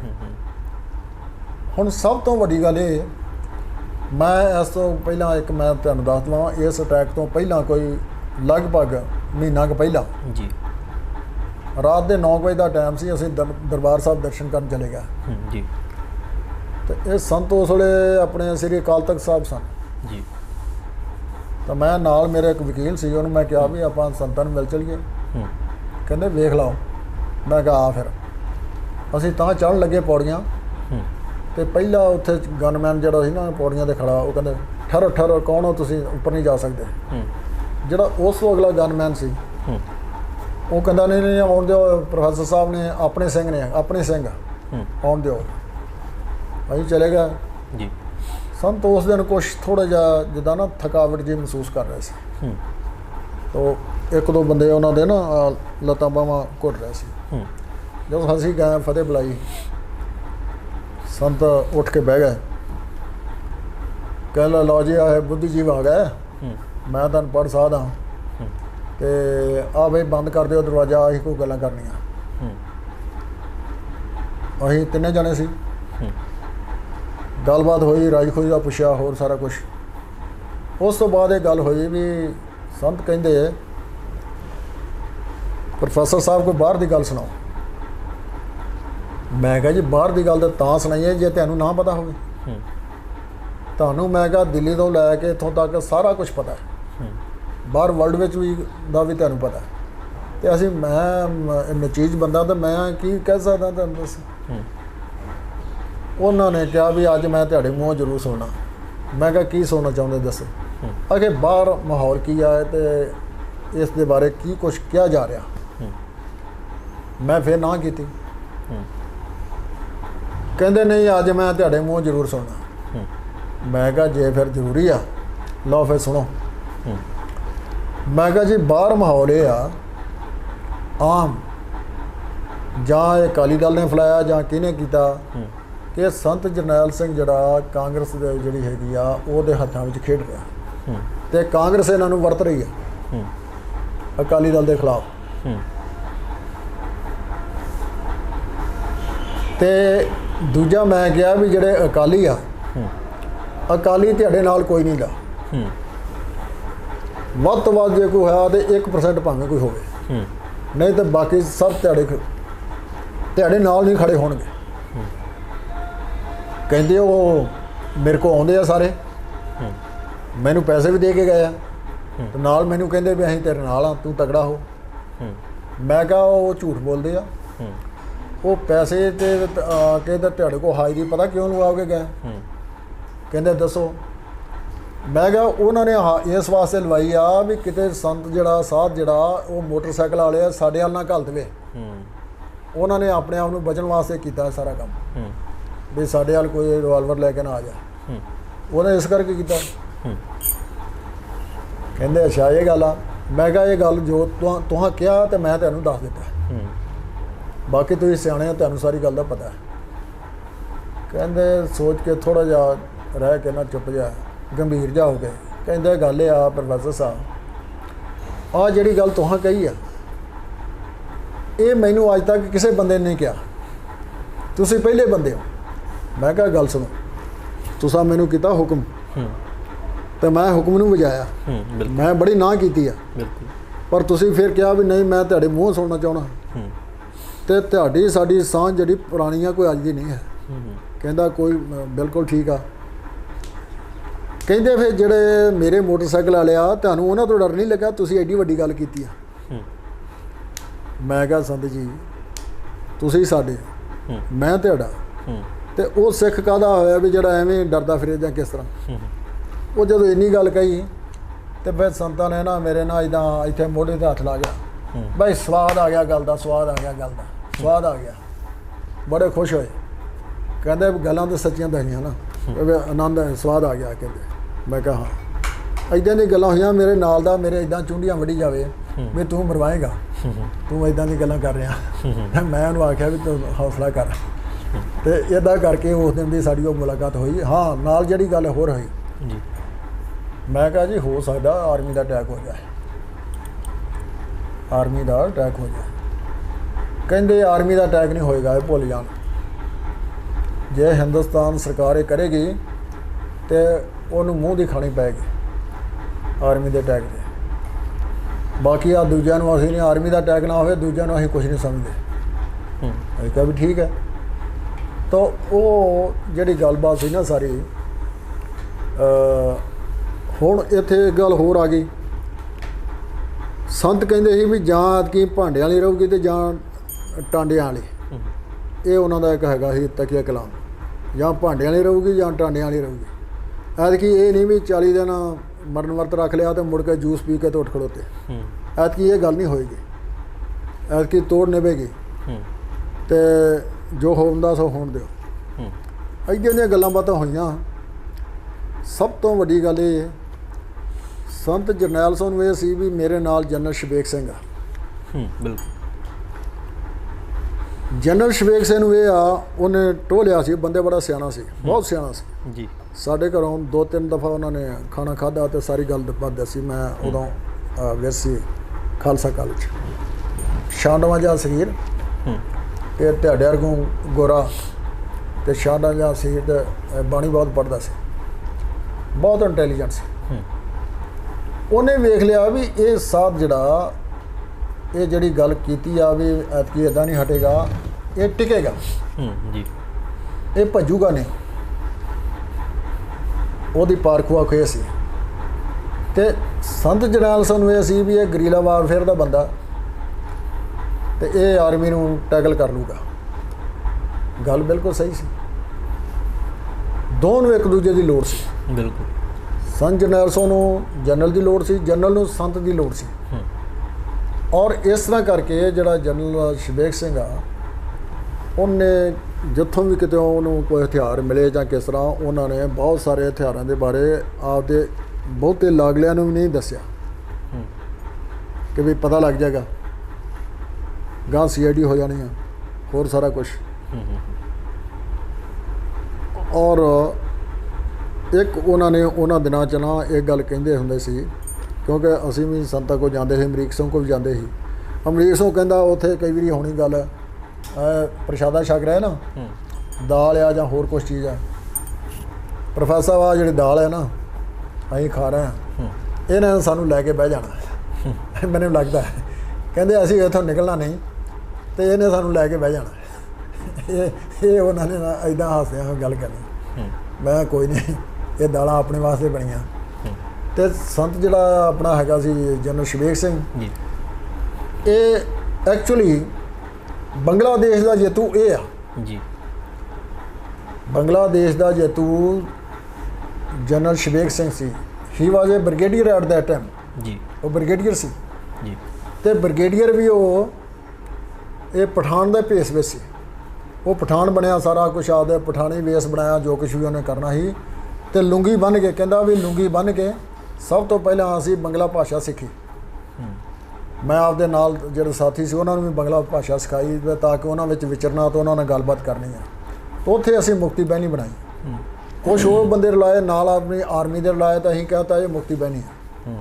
ਤੇ ਇਸ ਢੰਗ ਦੇ ਨਾਲ ਉਹ ਬ੍ਰਿਗੇਡੀਅਰ ਜਿਹੜਾ ਰਹਿ ਕੇ ਉਸ ਵੇਲੇ ਤੇ ਮੁਕਤੀ ਬਹਿਣੀ ਬਣਾ ਕੇ ਜੀ, ਉਸ ਨੇ ਸਾਰਾ ਢਾਕਾ ਬੰਗਾਲਾ ਜੋ ਕੁਛ ਵੀ ਹੈਗਾ, ਉਹਦੀ ਜਦੋਂ ਲੜਾਈ ਸ਼ੁਰੂ ਹੋ ਗਈ 71 ਦੀ, ਤਾਂ ਉਸ ਵਕਤ ਉਹਨੇ ਇੱਕ ਦਿੱਤੀ ਪਲੈਨਿੰਗ ਕਿ ਕਿੱਦਾਂ ਇਹਨਾਂ ਨੂੰ ਸਰੈਂਡਰ ਕਰਨ ਵਾਸਤੇ ਮਜਬੂਰ ਕਰਨਾ। 4 ਚੁਫੇਰੇ ਘੇਰੇ ਪਵਾ ਕੇ ਤਾਂ ਉਹਨਾਂ ਨੂੰ ਕਹਿਣਾ ਸ਼ੁਰੂ ਕੀਤਾ ਵੀ ਤੁਹਾਡੀ ਸਪਲਾਈ ਲਾਈਨ ਖਤਮ ਹੈ, ਤੁਹਾਡਾ ਆਹ ਹੋ ਗਿਆ, ਆਹ ਹੋ ਗਿਆ, ਤੁਸੀਂ ਸਰੈਂਡਰ ਕਰ ਦਿਓ। ਔਰ ਅਸੀਂ ਸਿੱਖ ਹੋਣ ਦੇ ਨਾਤੇ ਤੁਹਾਡੇ ਨਾਲ ਵਚਨ ਕਰਦੇ ਹਾਂ ਵੀ ਤੁਹਾਡੇ ਇੱਕ ਵੀ ਆਰਮੀ ਮੈਨ ਜਿਹੜਾ ਉਹਨੂੰ ਅਸੀਂ ਮਾਰਾਂਗੇ ਨਹੀਂ, ਔਰ ਉਹਨਾਂ ਨੂੰ ਉਹ ਸਾਡੀ ਹਿਫਾਜ਼ਤ ਵਿੱਚ ਹੋਣਗੇ। ਯਾਨੀ ਇਸ ਢੰਗ ਨਾਲ ਉਹਨੇ ਨਾ ਉਹਨਾਂ ਨੂੰ ਸਾਰਾ ਕੁਝ ਕੀ ਕਰੇ, ਉਹ ਸਰੈਂਡਰ ਕਰਵਾਤਾ ਜੀ। ਉਹ ਸਰੈਂਡਰ ਜਿਸ ਵੇਲੇ ਕਰਵਾਤਾ, ਜਨਰਲ ਨਿਆਜੀ ਜਿਹੜਾ ਸੀ, ਜਨਰਲ ਨਿਆਜੀ ਨੇ ਸਰੈਂਡਰ ਕੀਤਾ, ਦਿਖਾਇਆ ਤੇ ਜਗਜੀਤ ਸਿੰਘ ਰੋੜੇ ਦਾ ਜੀ, ਕਿਉਂਕਿ ਪਹਿਲਾਂ ਇਹਨਾਂ ਨੇ ਮਾਨਕ ਸ਼ਾਹ ਨੂੰ ਉੱਥੇ ਸੱਦਿਆ ਸੀ। ਉਹਨੇ ਕਿਹਾ ਮੈਂ ਕਿਸੇ ਹਿੰਦੂ ਜਨਰਲ ਦੇ ਸਾਹਮਣੇ ਹਥਿਆਰ ਨਹੀਂ ਸੁੱਟਣੇ, ਤੇ ਬਹਾਦਰ ਕੌਮ ਦਾ ਕੋਈ ਲੈ ਕੇ ਆਓ ਬੰਦਾ, ਉਹਦੇ ਅੱਗੇ ਮੈਂ ਹਥਿਆਰ ਸੁੱਟੂਗਾ, ਮੈਂ ਨਹੀਂ ਸੁੱਟਣਾ। ਫਿਰ ਜਨਰਲ ਜਗਜੀਤ ਸਿੰਘ ਅਰੋੜੇ ਨੂੰ ਲਿਆਂਦਾ। ਇਹ ਕਿਸੇ ਵਕਤ ਇਕੱਠੇ ਪੜ੍ਹੇ ਲਿਖੇ ਹੋਏ ਗਏ ਸੀ ਉਸ ਅਕੈਡਮੀ 'ਚ। ਉਹਨੇ ਫਿਰ ਆਪਦਾ ਰਿਵਾਲਵਰ ਜਗਜੀਤ ਸਿੰਘ ਅਰੋੜਾ ਨੂੰ ਦਿੱਤਾ ਤੇ ਜਿਹੜੀ ਲਿਖਤ ਕੀਤੀ ਸੀ ਉਹ ਇੱਕ ਦੂਜੇ ਨੇ ਐਕਸਚੇਂਜ ਕੀਤੀ ਜੀ। ਤੇ ਉਹ ਜਿਹੜਾ ਸਾਰਾ ਉਹਨਾਂ ਨੇ ਕਿਹਾ ਵੀ ਤੇਰੀ ਆਰਮੀ ਨੂੰ ਅਸੀਂ ਕੁਛ ਨਹੀਂ ਕਹਿੰਦੇ, ਔਰ ਉਹ ਸਾਰੇ ਉਹਨਾਂ ਨੂੰ 92,000 ਫੌਜ ਦੁਸ਼ਮਣ ਦੇ ਸਰੈਂਡਰ ਕਰਾ ਦੇਣੇ ਜੀ। ਜਿਹਦੇ ਕੋਲ ਇੰਨੇ ਵੈਪਨ ਵੀ ਹੋਣ। ਇਹ ਜਨਰਲ ਸ਼ਵੇਕ ਸਿੰਘ ਦੀ ਬਹੁਤ ਵੱਡੀ ਗੱਲ ਸੀ। ਇਹ ਇਹੋ ਜਿਹਾ ਕੋਈ ਸੰਸਾਰ ਪ੍ਰਸਿੱਧ ਜਨਰਲ ਹੀ ਕਰ ਸਕਦਾ, ਹੋਰ ਨਹੀਂ ਕੋਈ ਕਰ ਸਕਦਾ। ਬਿਲਕੁਲ ਬਿਲਕੁਲ। ਜਨਰਲ ਸ਼ਵੇਕ ਸਿੰਘ ਦੀ ਜਿਹੜੀ ਸੀ ਨਾ ਚੜ੍ਹਤ, ਕਈ ਫਿਰ ਬਹੁਤ ਸਾਰੇ ਫੌਜ ਦੇ ਹੋਰ ਅਫਸਰ ਜਿਹੜੇ ਸੀ ਦੇ ਨੌਨ ਸਿੱਖ ਉਹਨਾਂ ਨੂੰ ਰੜਕਣ ਲੱਗ ਗਏ ਜੀ। ਇਹ ਵੇਖੋ ਸਾਡੇ ਨੂੰ ਕਿਤੇ ਤਾਂ ਕਿਤੇ ਇੱਦਾਂ ਹੋ ਗਿਆ, ਉਹ ਹੋ ਗਿਆ। ਜਿਸ ਦਿਨ ਉਹਨੇ ਰਿਟਾਇਰ ਹੋਣਾ ਸੀ, ਕੱਲ੍ਹ ਨੂੰ ਜਦੋਂ ਰਿਟਾਇਰ ਹੋਣਾ, ਅੱਜ ਸ਼ਾਮ ਨੂੰ ਉਹ 'ਤੇ ਚਾਰਜ ਸ਼ੀਟ ਕਰਦਾ ਤੇ ਉਹਨੂੰ ਡਿਸਮਿਸ ਕਰਦਾ। ਇੱਕ ਐਡਾ ਵੱਡਾ ਜਨਰਲ ਹੋਵੇ, ਉਹਦੇ ਕੱਲ੍ਹ ਨੂੰ ਰਿਟਾਇਰਮੈਂਟ ਆ, ਉਹਦੇ ਸਾਰੇ ਤੁਸੀਂ ਉਹਦੇ ਖੋਲੋ ਸਭ ਕੁਛ, ਉਹ ਫਿਰ ਕਿੱਥੇ ਫਿਰ ਟਿਕਦਾ। ਬਿਲਕੁਲ। ਤੇ ਗੁਰੂ ਦਾ ਸਿੱਖ ਬਿਲਕੁਲ। ਉਹ ਫਿਰ ਇੱਧਰ ਆਇਆ, ਜਦੋਂ ਸੰਤਾਂ ਦੇ ਕੋਲ ਆਇਆ, ਉਹ ਹੀ ਵਾਜ ਏ ਕਲੀਨ ਸ਼ੇਵਨ। ਮੈਂ ਖੁਦ ਵੇਖਿਆ, ਹੀ ਵਾਜ ਏ ਟੋਟਲੀ ਕਲੀਨ ਸ਼ੇਵਨ। ਜਦੋਂ ਇੱਦਾਂ ਉਹਨੇ ਵੇਖੇ ਸਪੀਚਾਂ ਸਪਾਚਾਂ ਹੋਰ ਸਾਰਾ ਕੁਛ, ਉਹਨੂੰ ਲੱਗਿਆ ਵੀ ਲੱਗਦਾ ਵੀ ਆਦੇ ਟਿਕੇਗਾ। ਤੇ ਉਸ ਨੇ ਫਿਰ ਮਨ ਬਣਾ ਲਿਆ। ਜਦੋਂ ਫਿਰ ਸੰਤਾਂ ਨਾਲ ਸੰਪਰਕ ਹੋ ਗਿਆ ਹੋਰ ਸਾਰਾ, ਫਿਰ ਸੰਤਾਂ ਨੇ ਕਿਹਾ ਵੀ ਹੁਣ ਤੁਸੀਂ ਨਾ ਸਿੱਖੀ ਸਰੂਪ 'ਚ ਆ ਜਾਓ। ਫਿਰ ਉਹਨੇ ਦਾੜੀ ਕੇਸ ਰੱਖੇ, ਇੱਦਾਂ ਉਹਦਾ ਇੰਨਾ ਲੰਮਾ ਦਾੜਾ ਸੀ, ਚਿੱਟਾ ਦਾੜਾ ਤੇ ਵਧੀਆ ਸ਼ਾਂਤਮਾ ਜਿਹਾ ਸਰੀਰ ਤੇ ਮਤਲਬ ਰਿਸ਼ਟ ਪੁਸ਼ਟ, ਬੜਾ ਐਕਟਿਵ। ਉਸ ਬੰਦੇ ਨੇ ਉਹਦੇ ਬੰਦੇ ਨੂੰ ਜਿਸ ਵੇਲੇ ਉਹਦੇ ਨਾਲ ਜਿਹੜੇ ਆਰਮੀ 'ਚ ਉੱਥੇ ਜਿਨ੍ਹਾਂ ਨੇ ਕੰਮ ਕੀਤਾ ਸੀ ਬੰਗਲਾਦੇਸ਼ 'ਚ, ਤਾਂ ਉਹਨਾਂ ਨੇ ਜਦੋਂ ਦਰਬਾਰ ਸਾਹਿਬ ਆਉਣਾ ਆਪਣਾ ਮੱਥਾ ਟੇਕਣ ਤੋਂ ਬਾਅਦ ਕਹਿਣਾ ਵੀ ਇੱਥੇ ਪਤਾ ਲੱਗਾ ਵੀ ਆਪਣੇ ਜਨਰਲ ਸਾਹਿਬ ਹੈਗੇ, ਉਹਨਾਂ ਦੇ ਵੀ ਦਰਸ਼ਨ ਕਰ ਚਲੀਏ। ਫਿਰ ਉਹਨਾਂ ਨੇ ਉੱਥੇ ਜਾਣਾ, ਜਾ ਕੇ ਸਲੂਟ ਮਾਰਨਾ, ਜਨਾਬ ਅਸੀਂ ਤੁਹਾਡੇ ਕੋਲ ਫਲਾਨੀ ਯੂਨਿਟ ਵਿੱਚ ਫਲਾਣੇ ਥਾਂ 'ਤੇ ਅਸੀਂ ਲੜਾਈ ਉੱਥੇ ਲੜੀ ਆ ਜੀ। ਬਿਲਕੁਲ। ਤੇ ਸਾਨੂੰ ਕੋਈ ਦੱਸੋ ਹੁਕਮ ਕੋਈ ਸਾਡੇ ਵਾਸਤੇ। ਉਹ ਕਹਿੰਦੇ ਵੀ ਵੇਖੋ ਆਰਮੀ ਦਾ ਅਟੈਕ ਟੂਕ ਤੇ ਲੱਗਦਾ ਵੀ ਨਾ ਹੋਵੇ, ਪਰ ਜੇ ਤੁਹਾਨੂੰ ਲੱਗੇ ਉਸ ਵੇਲੇ ਸੁਨੇਹਾ ਸੁਣੂ ਨਹੀਂ ਕਿਸੇ ਨੇ ਪਹੁੰਚਾਉਣਾ। ਜੇ ਤੁਹਾਨੂੰ ਮਹਿਸੂਸ ਹੋਵੇ ਵੀ ਇਹ ਕੰਮ ਹੋ ਜਾਣਾ, ਫਿਰ ਜੇ ਤੁਹਾਡਾ ਜੀ ਕਰੇ ਕੋਈ ਸ਼ਹੀਦੀ ਸ਼ਾਦੀ ਪਾਉਣ ਨੂੰ, ਤੇ ਫਿਰ ਆ ਜਾਓ ਚੁੱਪ ਕਰਕੇ, ਜਿੰਦੇ ਕੁ ਆ ਸਕਦੇ ਹੋ। ਉਹਨਾਂ ਵਿੱਚੋਂ ਕਾਫੀ ਸਾਰੇ ਬੰਦੇ 2-3 ਦਿਨ ਪਹਿਲਾਂ ਇਹ ਜਨਰਲ ਸ਼ਵੇਕ ਸਿੰਘ ਕੋਲ ਆ ਗਏ ਸੀ ਜੀ। ਉਹਨੇ ਫਿਰ ਉਹਨਾਂ ਨੂੰ ਕਿਹਾ ਵੀ ਇੱਥੇ ਮੋਰਚਾ ਇੱਦਾਂ ਦਾ ਬਣਾਓ, ਇੱਥੇ ਇੱਦਾਂ ਦਾ ਬਣਾਓ, ਇੱਥੇ ਆਹ ਕੀਤਾ, ਇੱਥੇ ਉਹ ਕਰੋ, ਆਹ ਕਰੋ। ਉਹ ਸਾਰੇ ਉਹਨਾਂ ਨੇ ਉਹਨਾਂ ਫੌਜੀਆਂ ਨੇ ਆਣ ਕੇ ਕੀਤੇ ਜੀ। ਜਨਰਲ ਸ਼ਵੇਕ ਸਿੰਘ ਦੀ ਦੇਖ ਰੇਖ ਵਿੱਚ। ਇੱਕ ਮੈਂ ਤੁਹਾਨੂੰ ਦੱਸਦਾ, ਆਪਾਂ 4 ਜਣੇ ਇੱਥੇ ਬੈਠੇ ਹਾਂ ਜੀ। ਇੱਥੇ ਆਪਣੇ ਕੋਲ ਗੰਨਾਂ ਦਾ ਢੇਰ ਲੱਗਾ ਹੋਵੇ, 4 'ਚ ਫਿਰ ਆਪਾਂ ਨੂੰ ਫੌਜ ਨੇ ਘੇਰ ਲਿਆ ਹੋਵੇ, ਆਪਾਂ ਮੁਕਾਬਲਾ ਨਹੀਂ ਕਰ ਸਕਦੇ। ਇੱਕ ਟ੍ਰੇਨਡ ਆਰਮੀ ਦਾ ਜਿਹੜਾ ਮੁਕਾਬਲਾ ਉਹ ਟ੍ਰੇਨਡ ਬੰਦੇ ਕਰ ਸਕਦੇ, ਦੂਜਾ ਨਹੀਂ ਕਰ ਸਕਦੇ। ਬਿਲਕੁਲ। ਔਰ ਜਨਰਲ ਸ਼ਵੇਕ ਸਿੰਘ ਨੇ ਇਹ ਜਿਸ ਵੇਲੇ ਸਾਰਾ ਅਟੈਕ ਦਾ ਹੋ ਗਿਆ, ਪਹਿਲੇ ਦਿਨ ਇੱਕ ਦਿਨ ਪਹਿਲਾਂ BSF ਜਾਂ ਪਤਾ ਨਹੀਂ CRP ਕਿਹੜੇ ਸੀ ਹੈਗੇ, ਉਹਨਾਂ ਨੇ ਸਾਰੀ ਦਿਹਾੜੀ ਫਾਇਰਿੰਗ ਕੀਤੀ ਆ ਦਰਬਾਰ ਸਾਹਿਬ 'ਤੇ ਜੀ। ਤੇ ਜਨਰਲ ਸ਼ਵੇਕ ਸਿੰਘ ਨੇ ਆਪਣੇ ਬੰਦਿਆਂ ਨੂੰ ਕਿਹਾ ਵੀ ਕਿਸੇ ਨੇ ਫਾਇਰ ਨਹੀਂ ਕਰਨਾ। ਆਹ ਦਨਾਲੀ ਦਾ ਜਿਹੜੀ ਆ ਨਾ, ਦਨਾਲੀ ਦਾ ਕਿਤੇ ਫਾਇਰ ਕਦੇ ਕਿਤੇ ਕੱਢ ਦਿਆ ਕਰੋ, ਤਾਂ ਉਹ ਆਪਣਾ ਟੋਹ ਲਾ ਰਿਹਾ ਆ ਵੀ ਇਹਨਾਂ ਦੇ ਕੋਲ ਵੈਪਨ ਕੀ ਆ। ਤੇ ਇਸ ਕਰਕੇ ਅਜੇ ਕੋਈ ਇਹੋ ਜਿਹੀ ਗੱਲ ਨਾ ਕਰਿਓ, ਕਦੀ ਕਦਾਈ ਕਿਤੇ ਇਹਦਾ ਡਬਲ ਬੈਰਲ ਦਾ ਫਾਇਰ ਕਰ ਛੱਡੋ, ਤਾਂ ਕਿ ਅਗਰ ਨਾ ਹੋਵੇ ਵੀ ਆਹ ਕੁਛ ਹੀ ਆ। ਤੇ ਇਹ ਬੜੀ ਤਗੜੀ ਨੀਤੀ ਆ, ਕੋਈ ਛੋਟੀ ਨਹੀਂ। ਬਿਲਕੁਲ। ਬਿਕਾਜ਼ ਹੀ ਵਾਜ ਏ ਮੈਨ ਆਫ ਗਰੀਲਾ ਵਾਰਫੇਅਰ। ਜੀ ਬਿਲਕੁਲ। ਅੱਛਾ, ਬਿਲਕੁਲ। ਅਸੀਂ ਗੱਲਬਾਤ ਜਿਹੜੀ ਮੈਂ ਅੱਗੇ ਤੋਰੂੰਗਾ 1978 ਤੋਂ ਪਹਿਲਾਂ ਤੋਂ ਲੈ ਕੇ ਭਾਈ ਅਮਰੀਕ ਸਿੰਘ ਜੀ ਦੀ ਜਿਹੜੀ ਕਾਲਜੀ ਪੜ੍ਹਾਈ ਤੋਂ ਲੈ ਕੇ, ਜਦੋਂ ਭਾਈ ਅਮਰੀਕ ਸਿੰਘ ਜੀ ਇੱਕ ਸਾਦਾ ਜਿਹਾ ਸੀ, ਇੱਕ ਭੋਲਾ ਜਿਹਾ ਦੇਸੀ ਜਿਹਾ ਬੰਦਾ ਹੈ ਨਾ, ਭਾਈ ਅਮਰੀਕ ਸਿੰਘ ਜਿਹੜੇ ਕਿ ਬਾਅਦ 'ਚ ਅਮਰ ਸ਼ਹੀਦ ਭਾਈ ਅਮਰੀਕ ਸਿੰਘ ਜੀ ਖਾਲਸਾ ਪਿੰਡਰਾਂ ਵਾਲੇ ਬਣੇ, ਸੰਤ ਜਰਨੈਲ ਸਿੰਘ ਜੀ ਦੀ ਗੱਲ ਆ। ਸਾਨੂੰ ਪ੍ਰੋਫੈਸਰ ਸਾਹਿਬ ਨੇ, ਡਾਕਟਰ ਸੂਬਾ ਸਿੰਘ ਜੀ ਨੇ ਬਹੁਤ ਸਾਰੀਆਂ ਯਾਦਾਂ ਜਦੋਂ ਦੱਸ ਰਹੇ ਸੀ ਐਂ ਲੱਗਦਾ ਸੀ ਕਿ ਜੀ ਨਹੀਂ ਸੀ ਕਰਦਾ ਵਿੱਚੋਂ ਬੋਲੀ, ਜਿਵੇਂ ਉਹ ਅੱਖਾਂ ਅੱਗੇ ਚੀਜ਼ ਚੱਲਦੀ ਆ। ਕਾਫੀ ਲੰਮਾ ਟਾਈਮ ਬੇਸ਼ੱਕ ਸਾਨੂੰ ਹੋ ਗਿਆ, ਤਾਂ ਜਿਵੇਂ ਅੱਖਾਂ ਅੱਗੇ ਇੱਕ ਫਿਲਮ ਚੱਲਦੀ ਪਈ ਆ 1984 ਦੇ ਵਿੱਚ ਕਿਵੇਂ ਹੋਇਆ, ਕਿਵੇਂ ਸੰਤ ਜਰਨੈਲ ਸਿੰਘ ਜੀ ਨੂੰ ਪਤਾ ਲੱਗ ਗਿਆ ਸੀ ਵੀ ਹਮਲਾ ਹੋਣਾ, ਕਿਉਂਕਿ ਸੰਤ ਵੀ ਅਤੇ ਜਰਨੈਲ ਵੀ, ਸੰਤ ਵੀ ਤੇ ਨਾਲ ਸਿਪਾਹੀ ਵੀ, ਜਨਰਲ ਸ਼ਬੇਗ ਸਿੰਘ ਨਾਲ ਸਿਪਾਹੀ ਰਲ ਗਏ, ਅਤੇ ਸੰਤ ਜਰਨੈਲ ਸਿੰਘ ਜੀ ਖੁਦ ਸੰਤ ਸੀ। ਤਾਂ ਉਹ ਸਮਾਂ ਸੀ ਜਿਹੜਾ ਅਸੀਂ ਅਖੀਰ ਨੂੰ ਆਈ, ਜਿੱਦਾਂ ਤੁਸੀਂ ਦੱਸਿਆ ਸੀ ਪਹਿਲਾਂ ਉਹਨਾਂ ਨੇ 1 ਤਰੀਕ ਨੂੰ ਜਾਂ 1 ਤੋਂ ਪਹਿਲਾਂ ਜਿਹੜੀ ਆ ਫੌਜ ਵੱਲੋਂ ਤਾਂ ਘੇਰਾ ਪੈ ਗਿਆ ਸੀ, ਉਹਨਾਂ ਵੱਲੋਂ ਕੋਈ ਸ਼ੁਰੂਆਤ ਨਹੀਂ ਕੀਤੀ, ਕੱਚੀ ਸ਼ੁਰੂਆਤ ਨਹੀਂ ਕੀਤੀ ਵੀ ਉੱਦਾਂ ਹੀ ਬਾਹਰ ਨਿਕਲ ਜਾਓ, ਵੀ ਆ ਜਾਓ ਢਾਲੋ ਨਾ।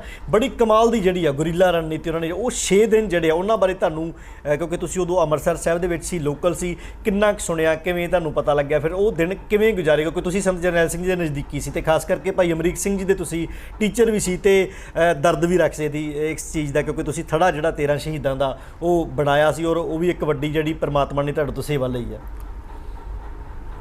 ਇਹ ਤੁਸੀਂ ਸਵਾਲ ਬੜਾ ਵਧੀਆ ਕੀਤਾ ਹੈ। ਮੈਂ ਦੱਸ ਰਿਹਾ ਸੀ ਕਿ ਜਿਹੜੀ ਸੀ ਨਾ ਆਪਣੇ ਜਨਰਲ ਸ਼ਬੇਗ ਸਿੰਘ ਦੇ ਬਾਰੇ, ਜਨਰਲ ਸ਼ਬੇਗ ਸਿੰਘ ਨੇ ਜਦੋਂ ਆ ਸਾਰੇ ਉਹਨਾਂ ਨੇ ਕਰ ਲਈ ਨਾ ਆਪਣੀ ਤਿਆਰੀ ਤੁਰੀ ਜੀ, ਤੇ ਉਦੋਂ ਤੱਕ ਵੀ ਥੋੜ੍ਹਾ ਜਿਹਾ ਆਪਣੇ ਹਿਸਾਬ ਨਾਲ ਵੀ ਲੋਕਲ ਕਾਈ ਰੱਖਿਆ ਵੀ ਮੇਰੇ ਕੋਲ ਕੀ ਕੁਛ ਆ। ਤੇ ਬਾਅਦ ਦੇ ਵਿੱਚ ਇਹਨਾਂ ਨੇ ਫਿਰ ਜਿਹੜੀ ਦਰਸ਼ਨੀ ਡਿਊਟੀ ਆ, ਹਾਂਜੀ, ਉੱਥੇ ਜਿਹੜੀ ਲਾਸਟ ਪੱਤਰਕਾਰਾਂ ਦੀ ਮੀਟਿੰਗ ਹੋਈ ਹੈ ਨਾ, ਤਾਂ ਉਹਨਾਂ ਨੇ ਫਿਰ ਕਿਹਾ ਵੀ ਤੁਸੀਂ ਹੁਣ ਨਾ ਇੱਥੋਂ ਬਾਹਰ ਨਿਕਲ ਜਾਓ। ਪੱਤਰਕਾਰਾਂ ਨੂੰ ਵੀ ਹੁਣ ਕੰਮ ਸ਼ੁਰੂ ਹੋਣ ਵਾਲਾ, ਉਹਨੂੰ ਪਤਾ ਸੀ ਦਾ ਵੀ ਫੌਜ ਕੀ ਕਰਦੀ ਹੁੰਦੀ ਹੈ ਜੀ। ਉੱਥੇ ਫਿਰ ਜਿਹੜੇ ਬੱਬਰ ਖਾਲਸੇ ਵਾਲੇ ਸੁਖਦੇਵ ਹੋਣੀ ਜੀ, ਤੇ ਇਧਰੋਂ ਹੋਰ ਸਾਰੇ ਜਿੰਨੇ ਵੀ ਸੀ, ਉਹਨਾਂ ਸਾਰਿਆਂ ਨੂੰ ਸੱਦ ਕੇ ਤੇ ਖੁਦ ਸ਼ਬੇਗ ਸਿੰਘ ਨੇ ਜੀ ਅਸਲਾ ਵੰਡਿਆ ਜੀ, ਤੇ ਨਾਲ ਕਿਹਾ ਵੀ ਤੁਹਾਡੀ ਡਿਊਟੀ ਫਲਾਣੇ ਥਾਂ ਤੇ ਆ, ਤੁਹਾਡੀ ਟੈਂਕੀ ਤੇ ਹੈਗੀ ਆ, ਤੁਹਾਡੀ ਫਲਾਣੀ ਥਾਂ ਤੇ ਆ, ਤੁਹਾਡੀ ਫਲਾਣੀ ਥਾਂ ਤੇ ਆ, ਤੁਹਾਡੀ ਫਲਾਣੇ ਥਾਂ ਤੇ।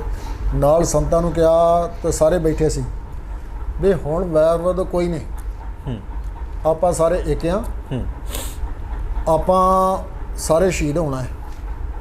ਦੇਖੋ ਨਾਲ ਕਿਹਾ ਕਿ ਹੁਣ ਅੱਜ ਤੋਂ ਬਾਅਦ ਕੋਈ ਵੈਰ ਵਿਰੋਧ ਨਹੀਂ, ਬੱਬਰ ਅਕਾਲੀਆਂ ਉਹਨਾਂ ਨੂੰ ਵੀ ਕਹਿਤਾ, ਬੱਬਰਾਂ ਨੂੰ ਵੀ ਤੇ ਸੰਤਾਂ ਨੂੰ ਵੀ ਕਹਿਤਾ, ਸਾਰੇ ਆਪਾਂ ਗੁਰ ਭਾਈ ਆ। ਇਹ ਜਨਰਲ ਸ਼ਬੇਗ ਸਿੰਘ ਦੀ ਗੱਲ ਹੈ। ਤੇ ਆ ਅਸਲਾ ਆਪੋ ਆਪਣਾ ਲੈ ਕੇ ਤੇ ਚਲੋ, ਜਿੰਨਾ ਚਿਰ ਮੈਂ ਕੋਈ ਕਮਾਂਡ ਨਾ ਦੇਵਾਂ ਗੋਲੀ ਨਹੀਂ ਚੱਲਣੀ, ਗੋਲੀ ਇੱਕ ਵੀ ਹਵਾ ਵਿੱਚ ਨਾ ਜਾਵੇ, ਕਿਉਂਕਿ ਆਪਣੀ ਸਪਲਾਈ ਲਾਈਨ ਹੈ ਨੇ, ਤੇ ਐਵੇਂ ਅੰਨ੍ਹੇਵਾਹ ਕੋਈ ਗੋਲੀ ਨਹੀਂ ਚਲਾਉਣੀ, ਇਸ ਗੱਲ ਦਾ ਖਿਆਲ ਰੱਖਣਾ ਹੈ।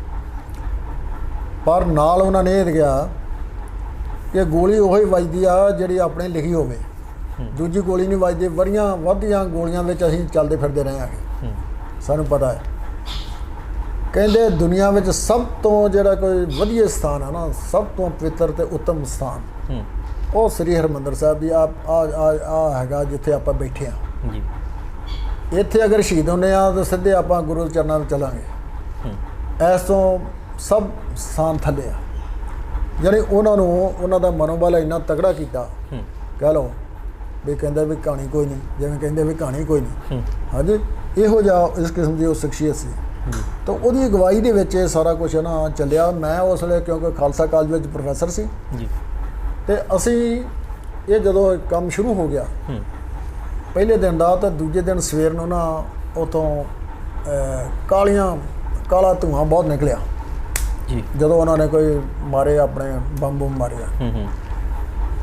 ਉਸ ਵੇਲੇ ਜਦੋਂ ਉਹ ਖੁੱਲਿਆ ਆਫਟਰ ਬਲੂ ਸਟਾਰ ਆਪਰੇਸ਼ਨ, ਅਸੀਂ ਜਾ ਕੇ ਵੇਖਿਆ 4 ਚੁਫੇਰੇ ਜਿਹੜੇ ਬਹੁਤ ਵੱਡੇ ਵੱਡੇ ਚੁਬਾਰੇ ਵੀ ਸੀ ਨਾ ਜੀ, ਉਹਨਾਂ ਵਿੱਚ ਜਿਹੜੇ ਗਾਰਡਰ ਸੀ ਜੀ, ਉਹ ਗਾਰਡਰ ਇਸ ਤਰੀਕੇ ਨਾਲ ਮੁੜੇ ਹੋਏ ਸੀ, ਜਿਵੇਂ ਦੋਹਰੇ ਹੋਏ ਆ ਜੀ, ਕੋਈ ਇੱਦਾਂ ਹੋਇਆ ਹੋਇਆ। ਉੱਥੋਂ ਅੰਦਾਜ਼ਾ ਲਾ ਲਓ ਵੀ ਕਿਹੋ ਜਿਹਾ ਤਗੜਾ ਉੱਥੇ ਅਸਲਾ ਉਹਨਾਂ ਨੇ ਵਰਤਿਆ ਜੀ, ਜਿਹੜੇ ਗਾਰਡਰਾਂ ਦੇ ਵੀ ਇੱਦਾਂ ਘੁੰਮ ਗਿਆ ਸਾਰਾ ਕੁਛ। ਹਾਂਜੀ, ਤੇ ਇਹ ਇੰਨੀ ਉਹ ਤਗੜੇ ਹੋ ਗਏ। ਇੱਥੇ ਖਾਲਸਾ ਕਾਲਜ ਦੇ ਵਿੱਚ ਖਾਲਸਾ ਕਾਲਜ ਨੂੰ ਘੇਰਾ ਪਾ ਲਿਆ ਫੌਜ ਨੇ। ਇਹ 'ਚ 4 ਟੈਂਕ 4 ਕੋਣਿਆਂ ਦੇ ਉੱਤੇ ਲਾਤੇ।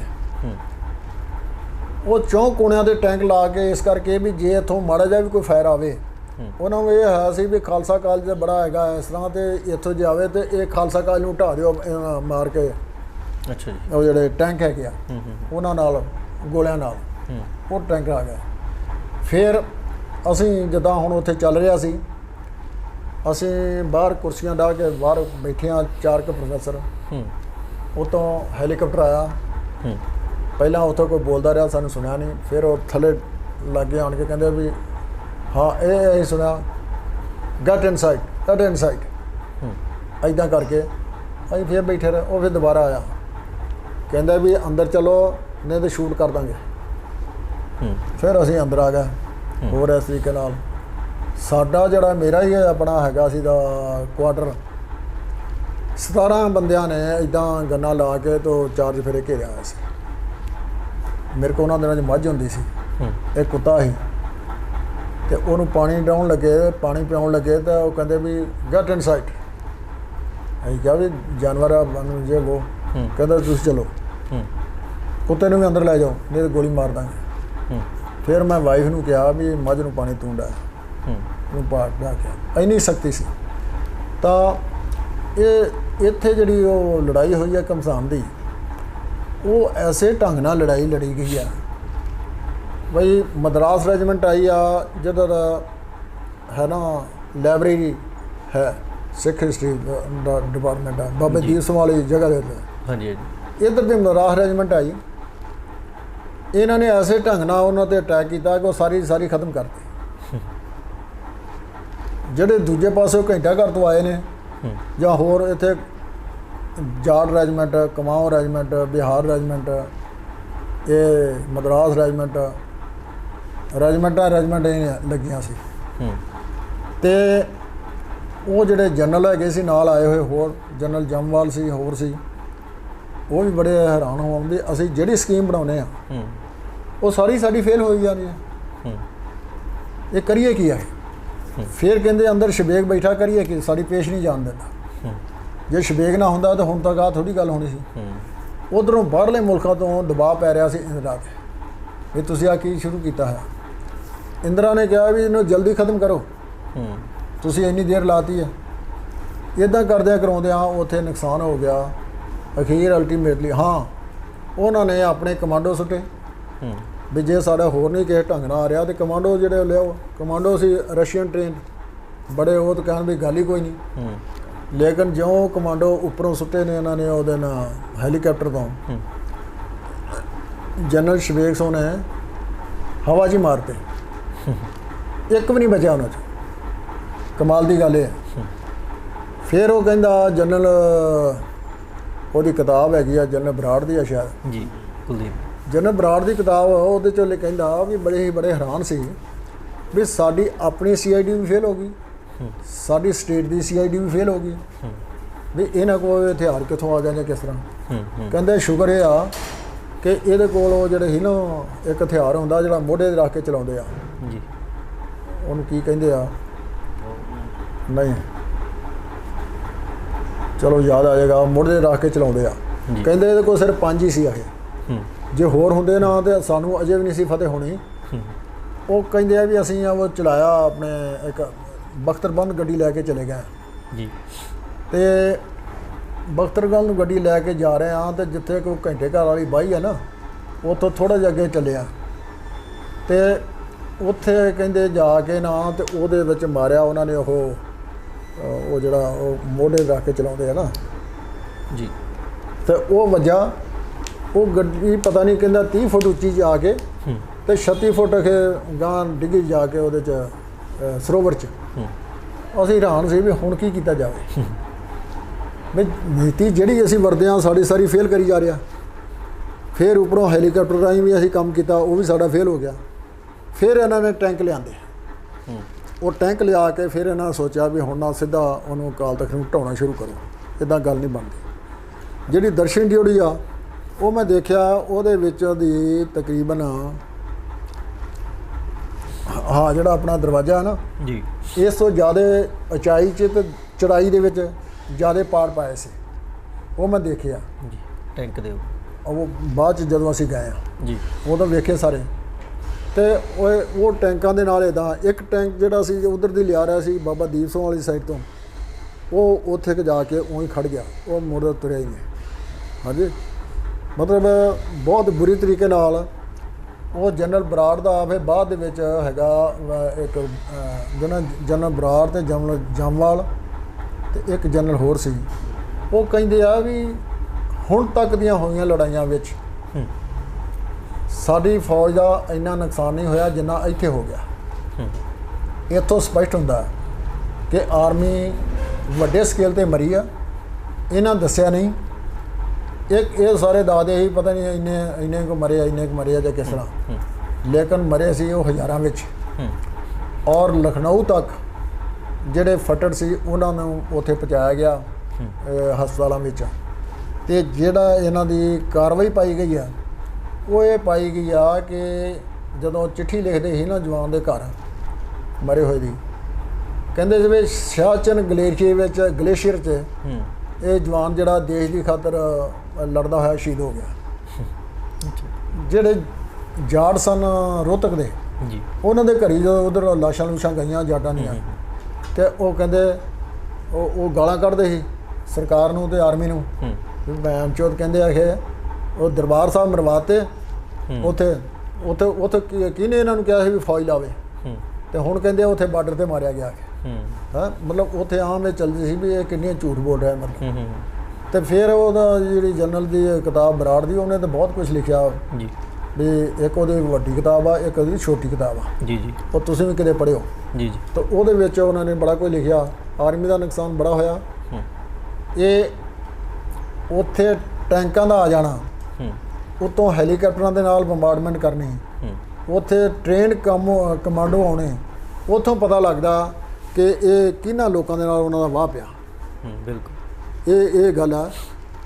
ਉੱਥੇ ਫਿਰ ਸੰਤ ਜਰਨੈਲ ਸਿੰਘ ਵੀ ਸ਼ਹੀਦ ਹੋ ਗਿਆ, ਅਮਰੀਕ ਸਿੰਘ ਸ਼ਹੀਦ ਹੋ ਗਿਆ, ਜਨਰਲ ਸ਼ਵੇਕ ਸਿੰਘ ਵੀ ਸ਼ਹੀਦ ਹੋ ਗਿਆ, ਲੇਕਿਨ ਆਪਣੀ ਉਹ ਪਗਾ ਗਏ। ਬਿਲਕੁਲ ਉਹ ਪਗਾ ਗਿਆ ਜਿਹੜਾ ਪੁਰਾਣਾ ਇਤਿਹਾਸ ਸੀ ਉਸ ਨੂੰ ਉਹਨਾਂ ਨੇ ਰਿਵਾਈਜ਼ ਕਰ ਦਿੱਤਾ ਵੀ ਸਿੱਖ ਕੌਮ ਦੇ ਨਾਲ ਕੋਈ ਜਿਹੜਾ ਪੰਗਾ ਲਏਗਾ ਉਹਦਾ ਹਸ਼ਰ ਆ ਹੋਊਗਾ। ਬਿਲਕੁਲ। ਔਰ ultimately after blue star operation ਜੀ, ਇੰਦਰਾ ਗਾਂਧੀ ਦਾ 31 ਤਰੀਕ ਨੂੰ ਮਾਰੇ ਜਾਣਾ ਜੀ, ਇਹ ਸਾਰੀ ਵਰਲਡ ਵਿੱਚ ਇਹ ਗੱਲ ਚਲੇਗੀ ਕਿ ਸਿੱਖ ਕੌਮ ਜਿਹੜੀ ਆ ਇਹ ਆਪਦਾ ਬਦਲਾ ਨਹੀਂ ਛੱਡਦੀ। ਉਹ 'ਚ ਟਾਈਮ ਭਾਵੇਂ ਜ਼ਿਆਦਾ ਪੈ ਗਿਆ। ਬਿਲਕੁਲ। ਫਿਰ ਜਨਰਲ ਵੈਦਿਆ ਜਿਹੜਾ ਸੁੱਖਾ ਤੇ ਜਿੰਦਾ ਸੀ ਜੀ, ਜਿੰਦਾ ਮੇਰਾ ਸਟੂਡੈਂਟ ਸੀ ਜੀ, ਸੈਕੰਡ ਈਅਰ 'ਚ ਪੜ੍ਹਦਾ ਸੀ। ਅੱਛਾ ਜੀ। ਤੇ ਇੱਥੇ ਉਹਨੇ ਜਦੋਂ ਕਿਤੇ ਮਿਲਣਾ, ਸਰ ਜੀ ਖਿਆਲ ਰੱਖਿਓ, ਸਾਰ ਰੱਖਿਓ, ਤੁਹਾਡਾ ਬੇਟਾ ਮੈਂ, ਸਰ ਜੀ ਖਿਆਲ ਰੱਖਿਓ, ਇੱਦਾਂ ਗੋਡੀਆਂ ਹੱਥ ਲਾਉਣਾ, ਹੋਰ ਸਾਰਾ ਕੁਛ। ਉਹਨੂੰ ਕੋਈ ਮਾੜੀ ਜਿਹੀ ਕੋਈ ਸ਼ਰਾਰਤ ਕੀਤੀ ਸੀ, ਮੈਂ ਉਹਨੂੰ ਦਬਕਾਇਆ ਸੀ।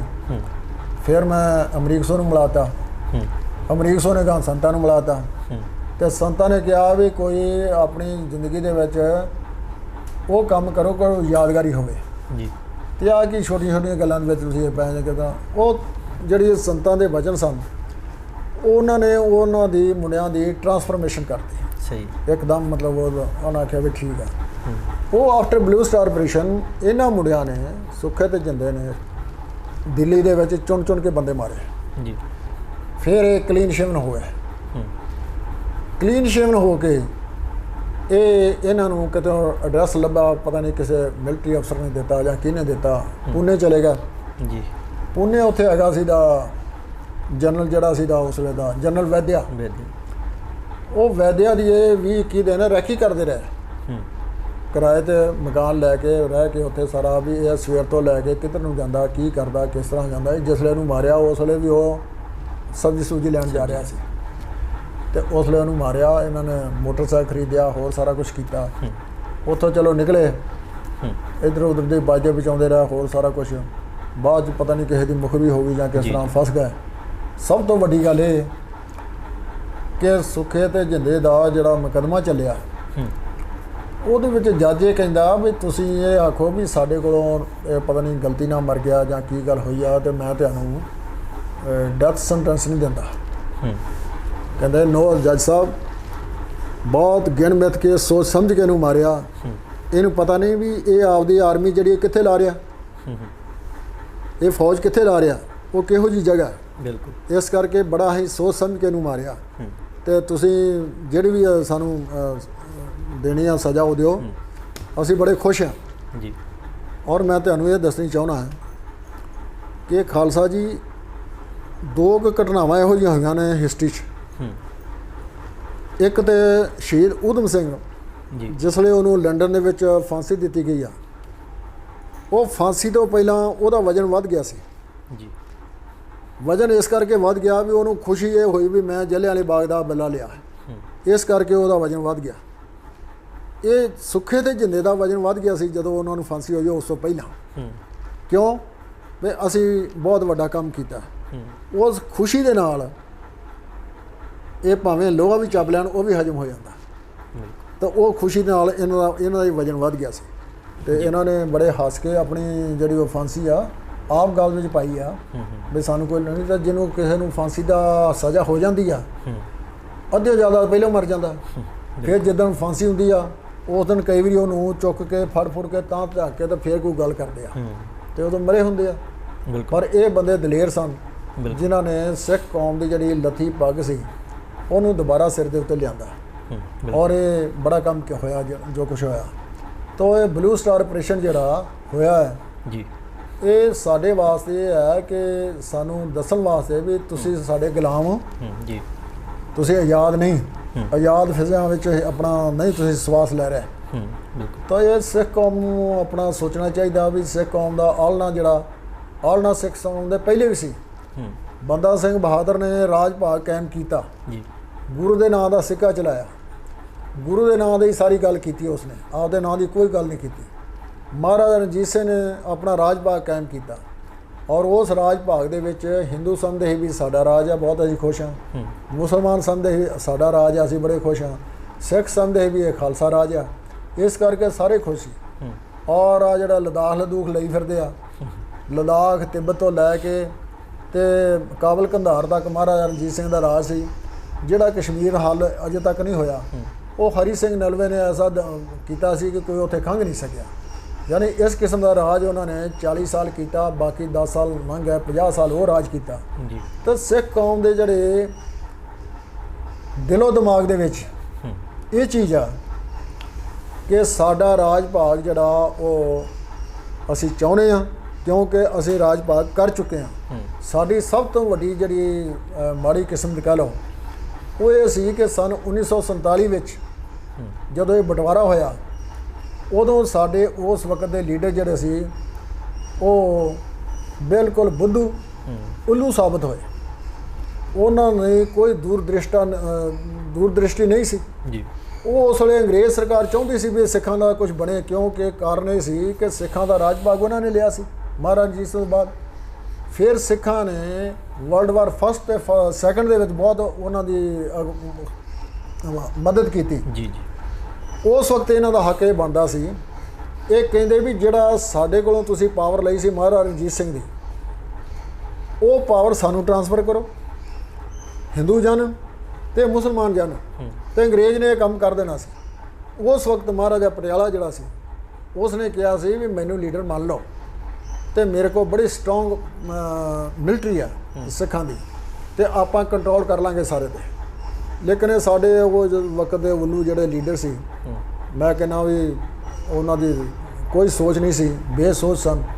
ਉਹ ਕਹਿੰਦੇ ਇਹ ਮਹਾਰਾਜਾ ਜਿਹੜਾ ਦਾੜੀ ਵੀ ਟ੍ਰਿਮ ਕਰਦਾ, ਇਹ ਸ਼ਰਾਬ ਬੜੀ ਪੀਂਦਾ, ਫਲਾਨੀ ਗੱਲ ਢੀਂਗਲੀ ਗੱਲ, ਇਹ ਰਾਜ ਭਾਗ ਦੇ ਨਾਲ ਇਹਨਾਂ ਦਾ ਕੀ ਕੰਮ। ਸੋ ਮੇਰੀ ਮਾਲਾ ਫੇਰ ਨਾਲ ਗੱਲ ਨਹੀਂ ਨਾ ਬਣਦੀ।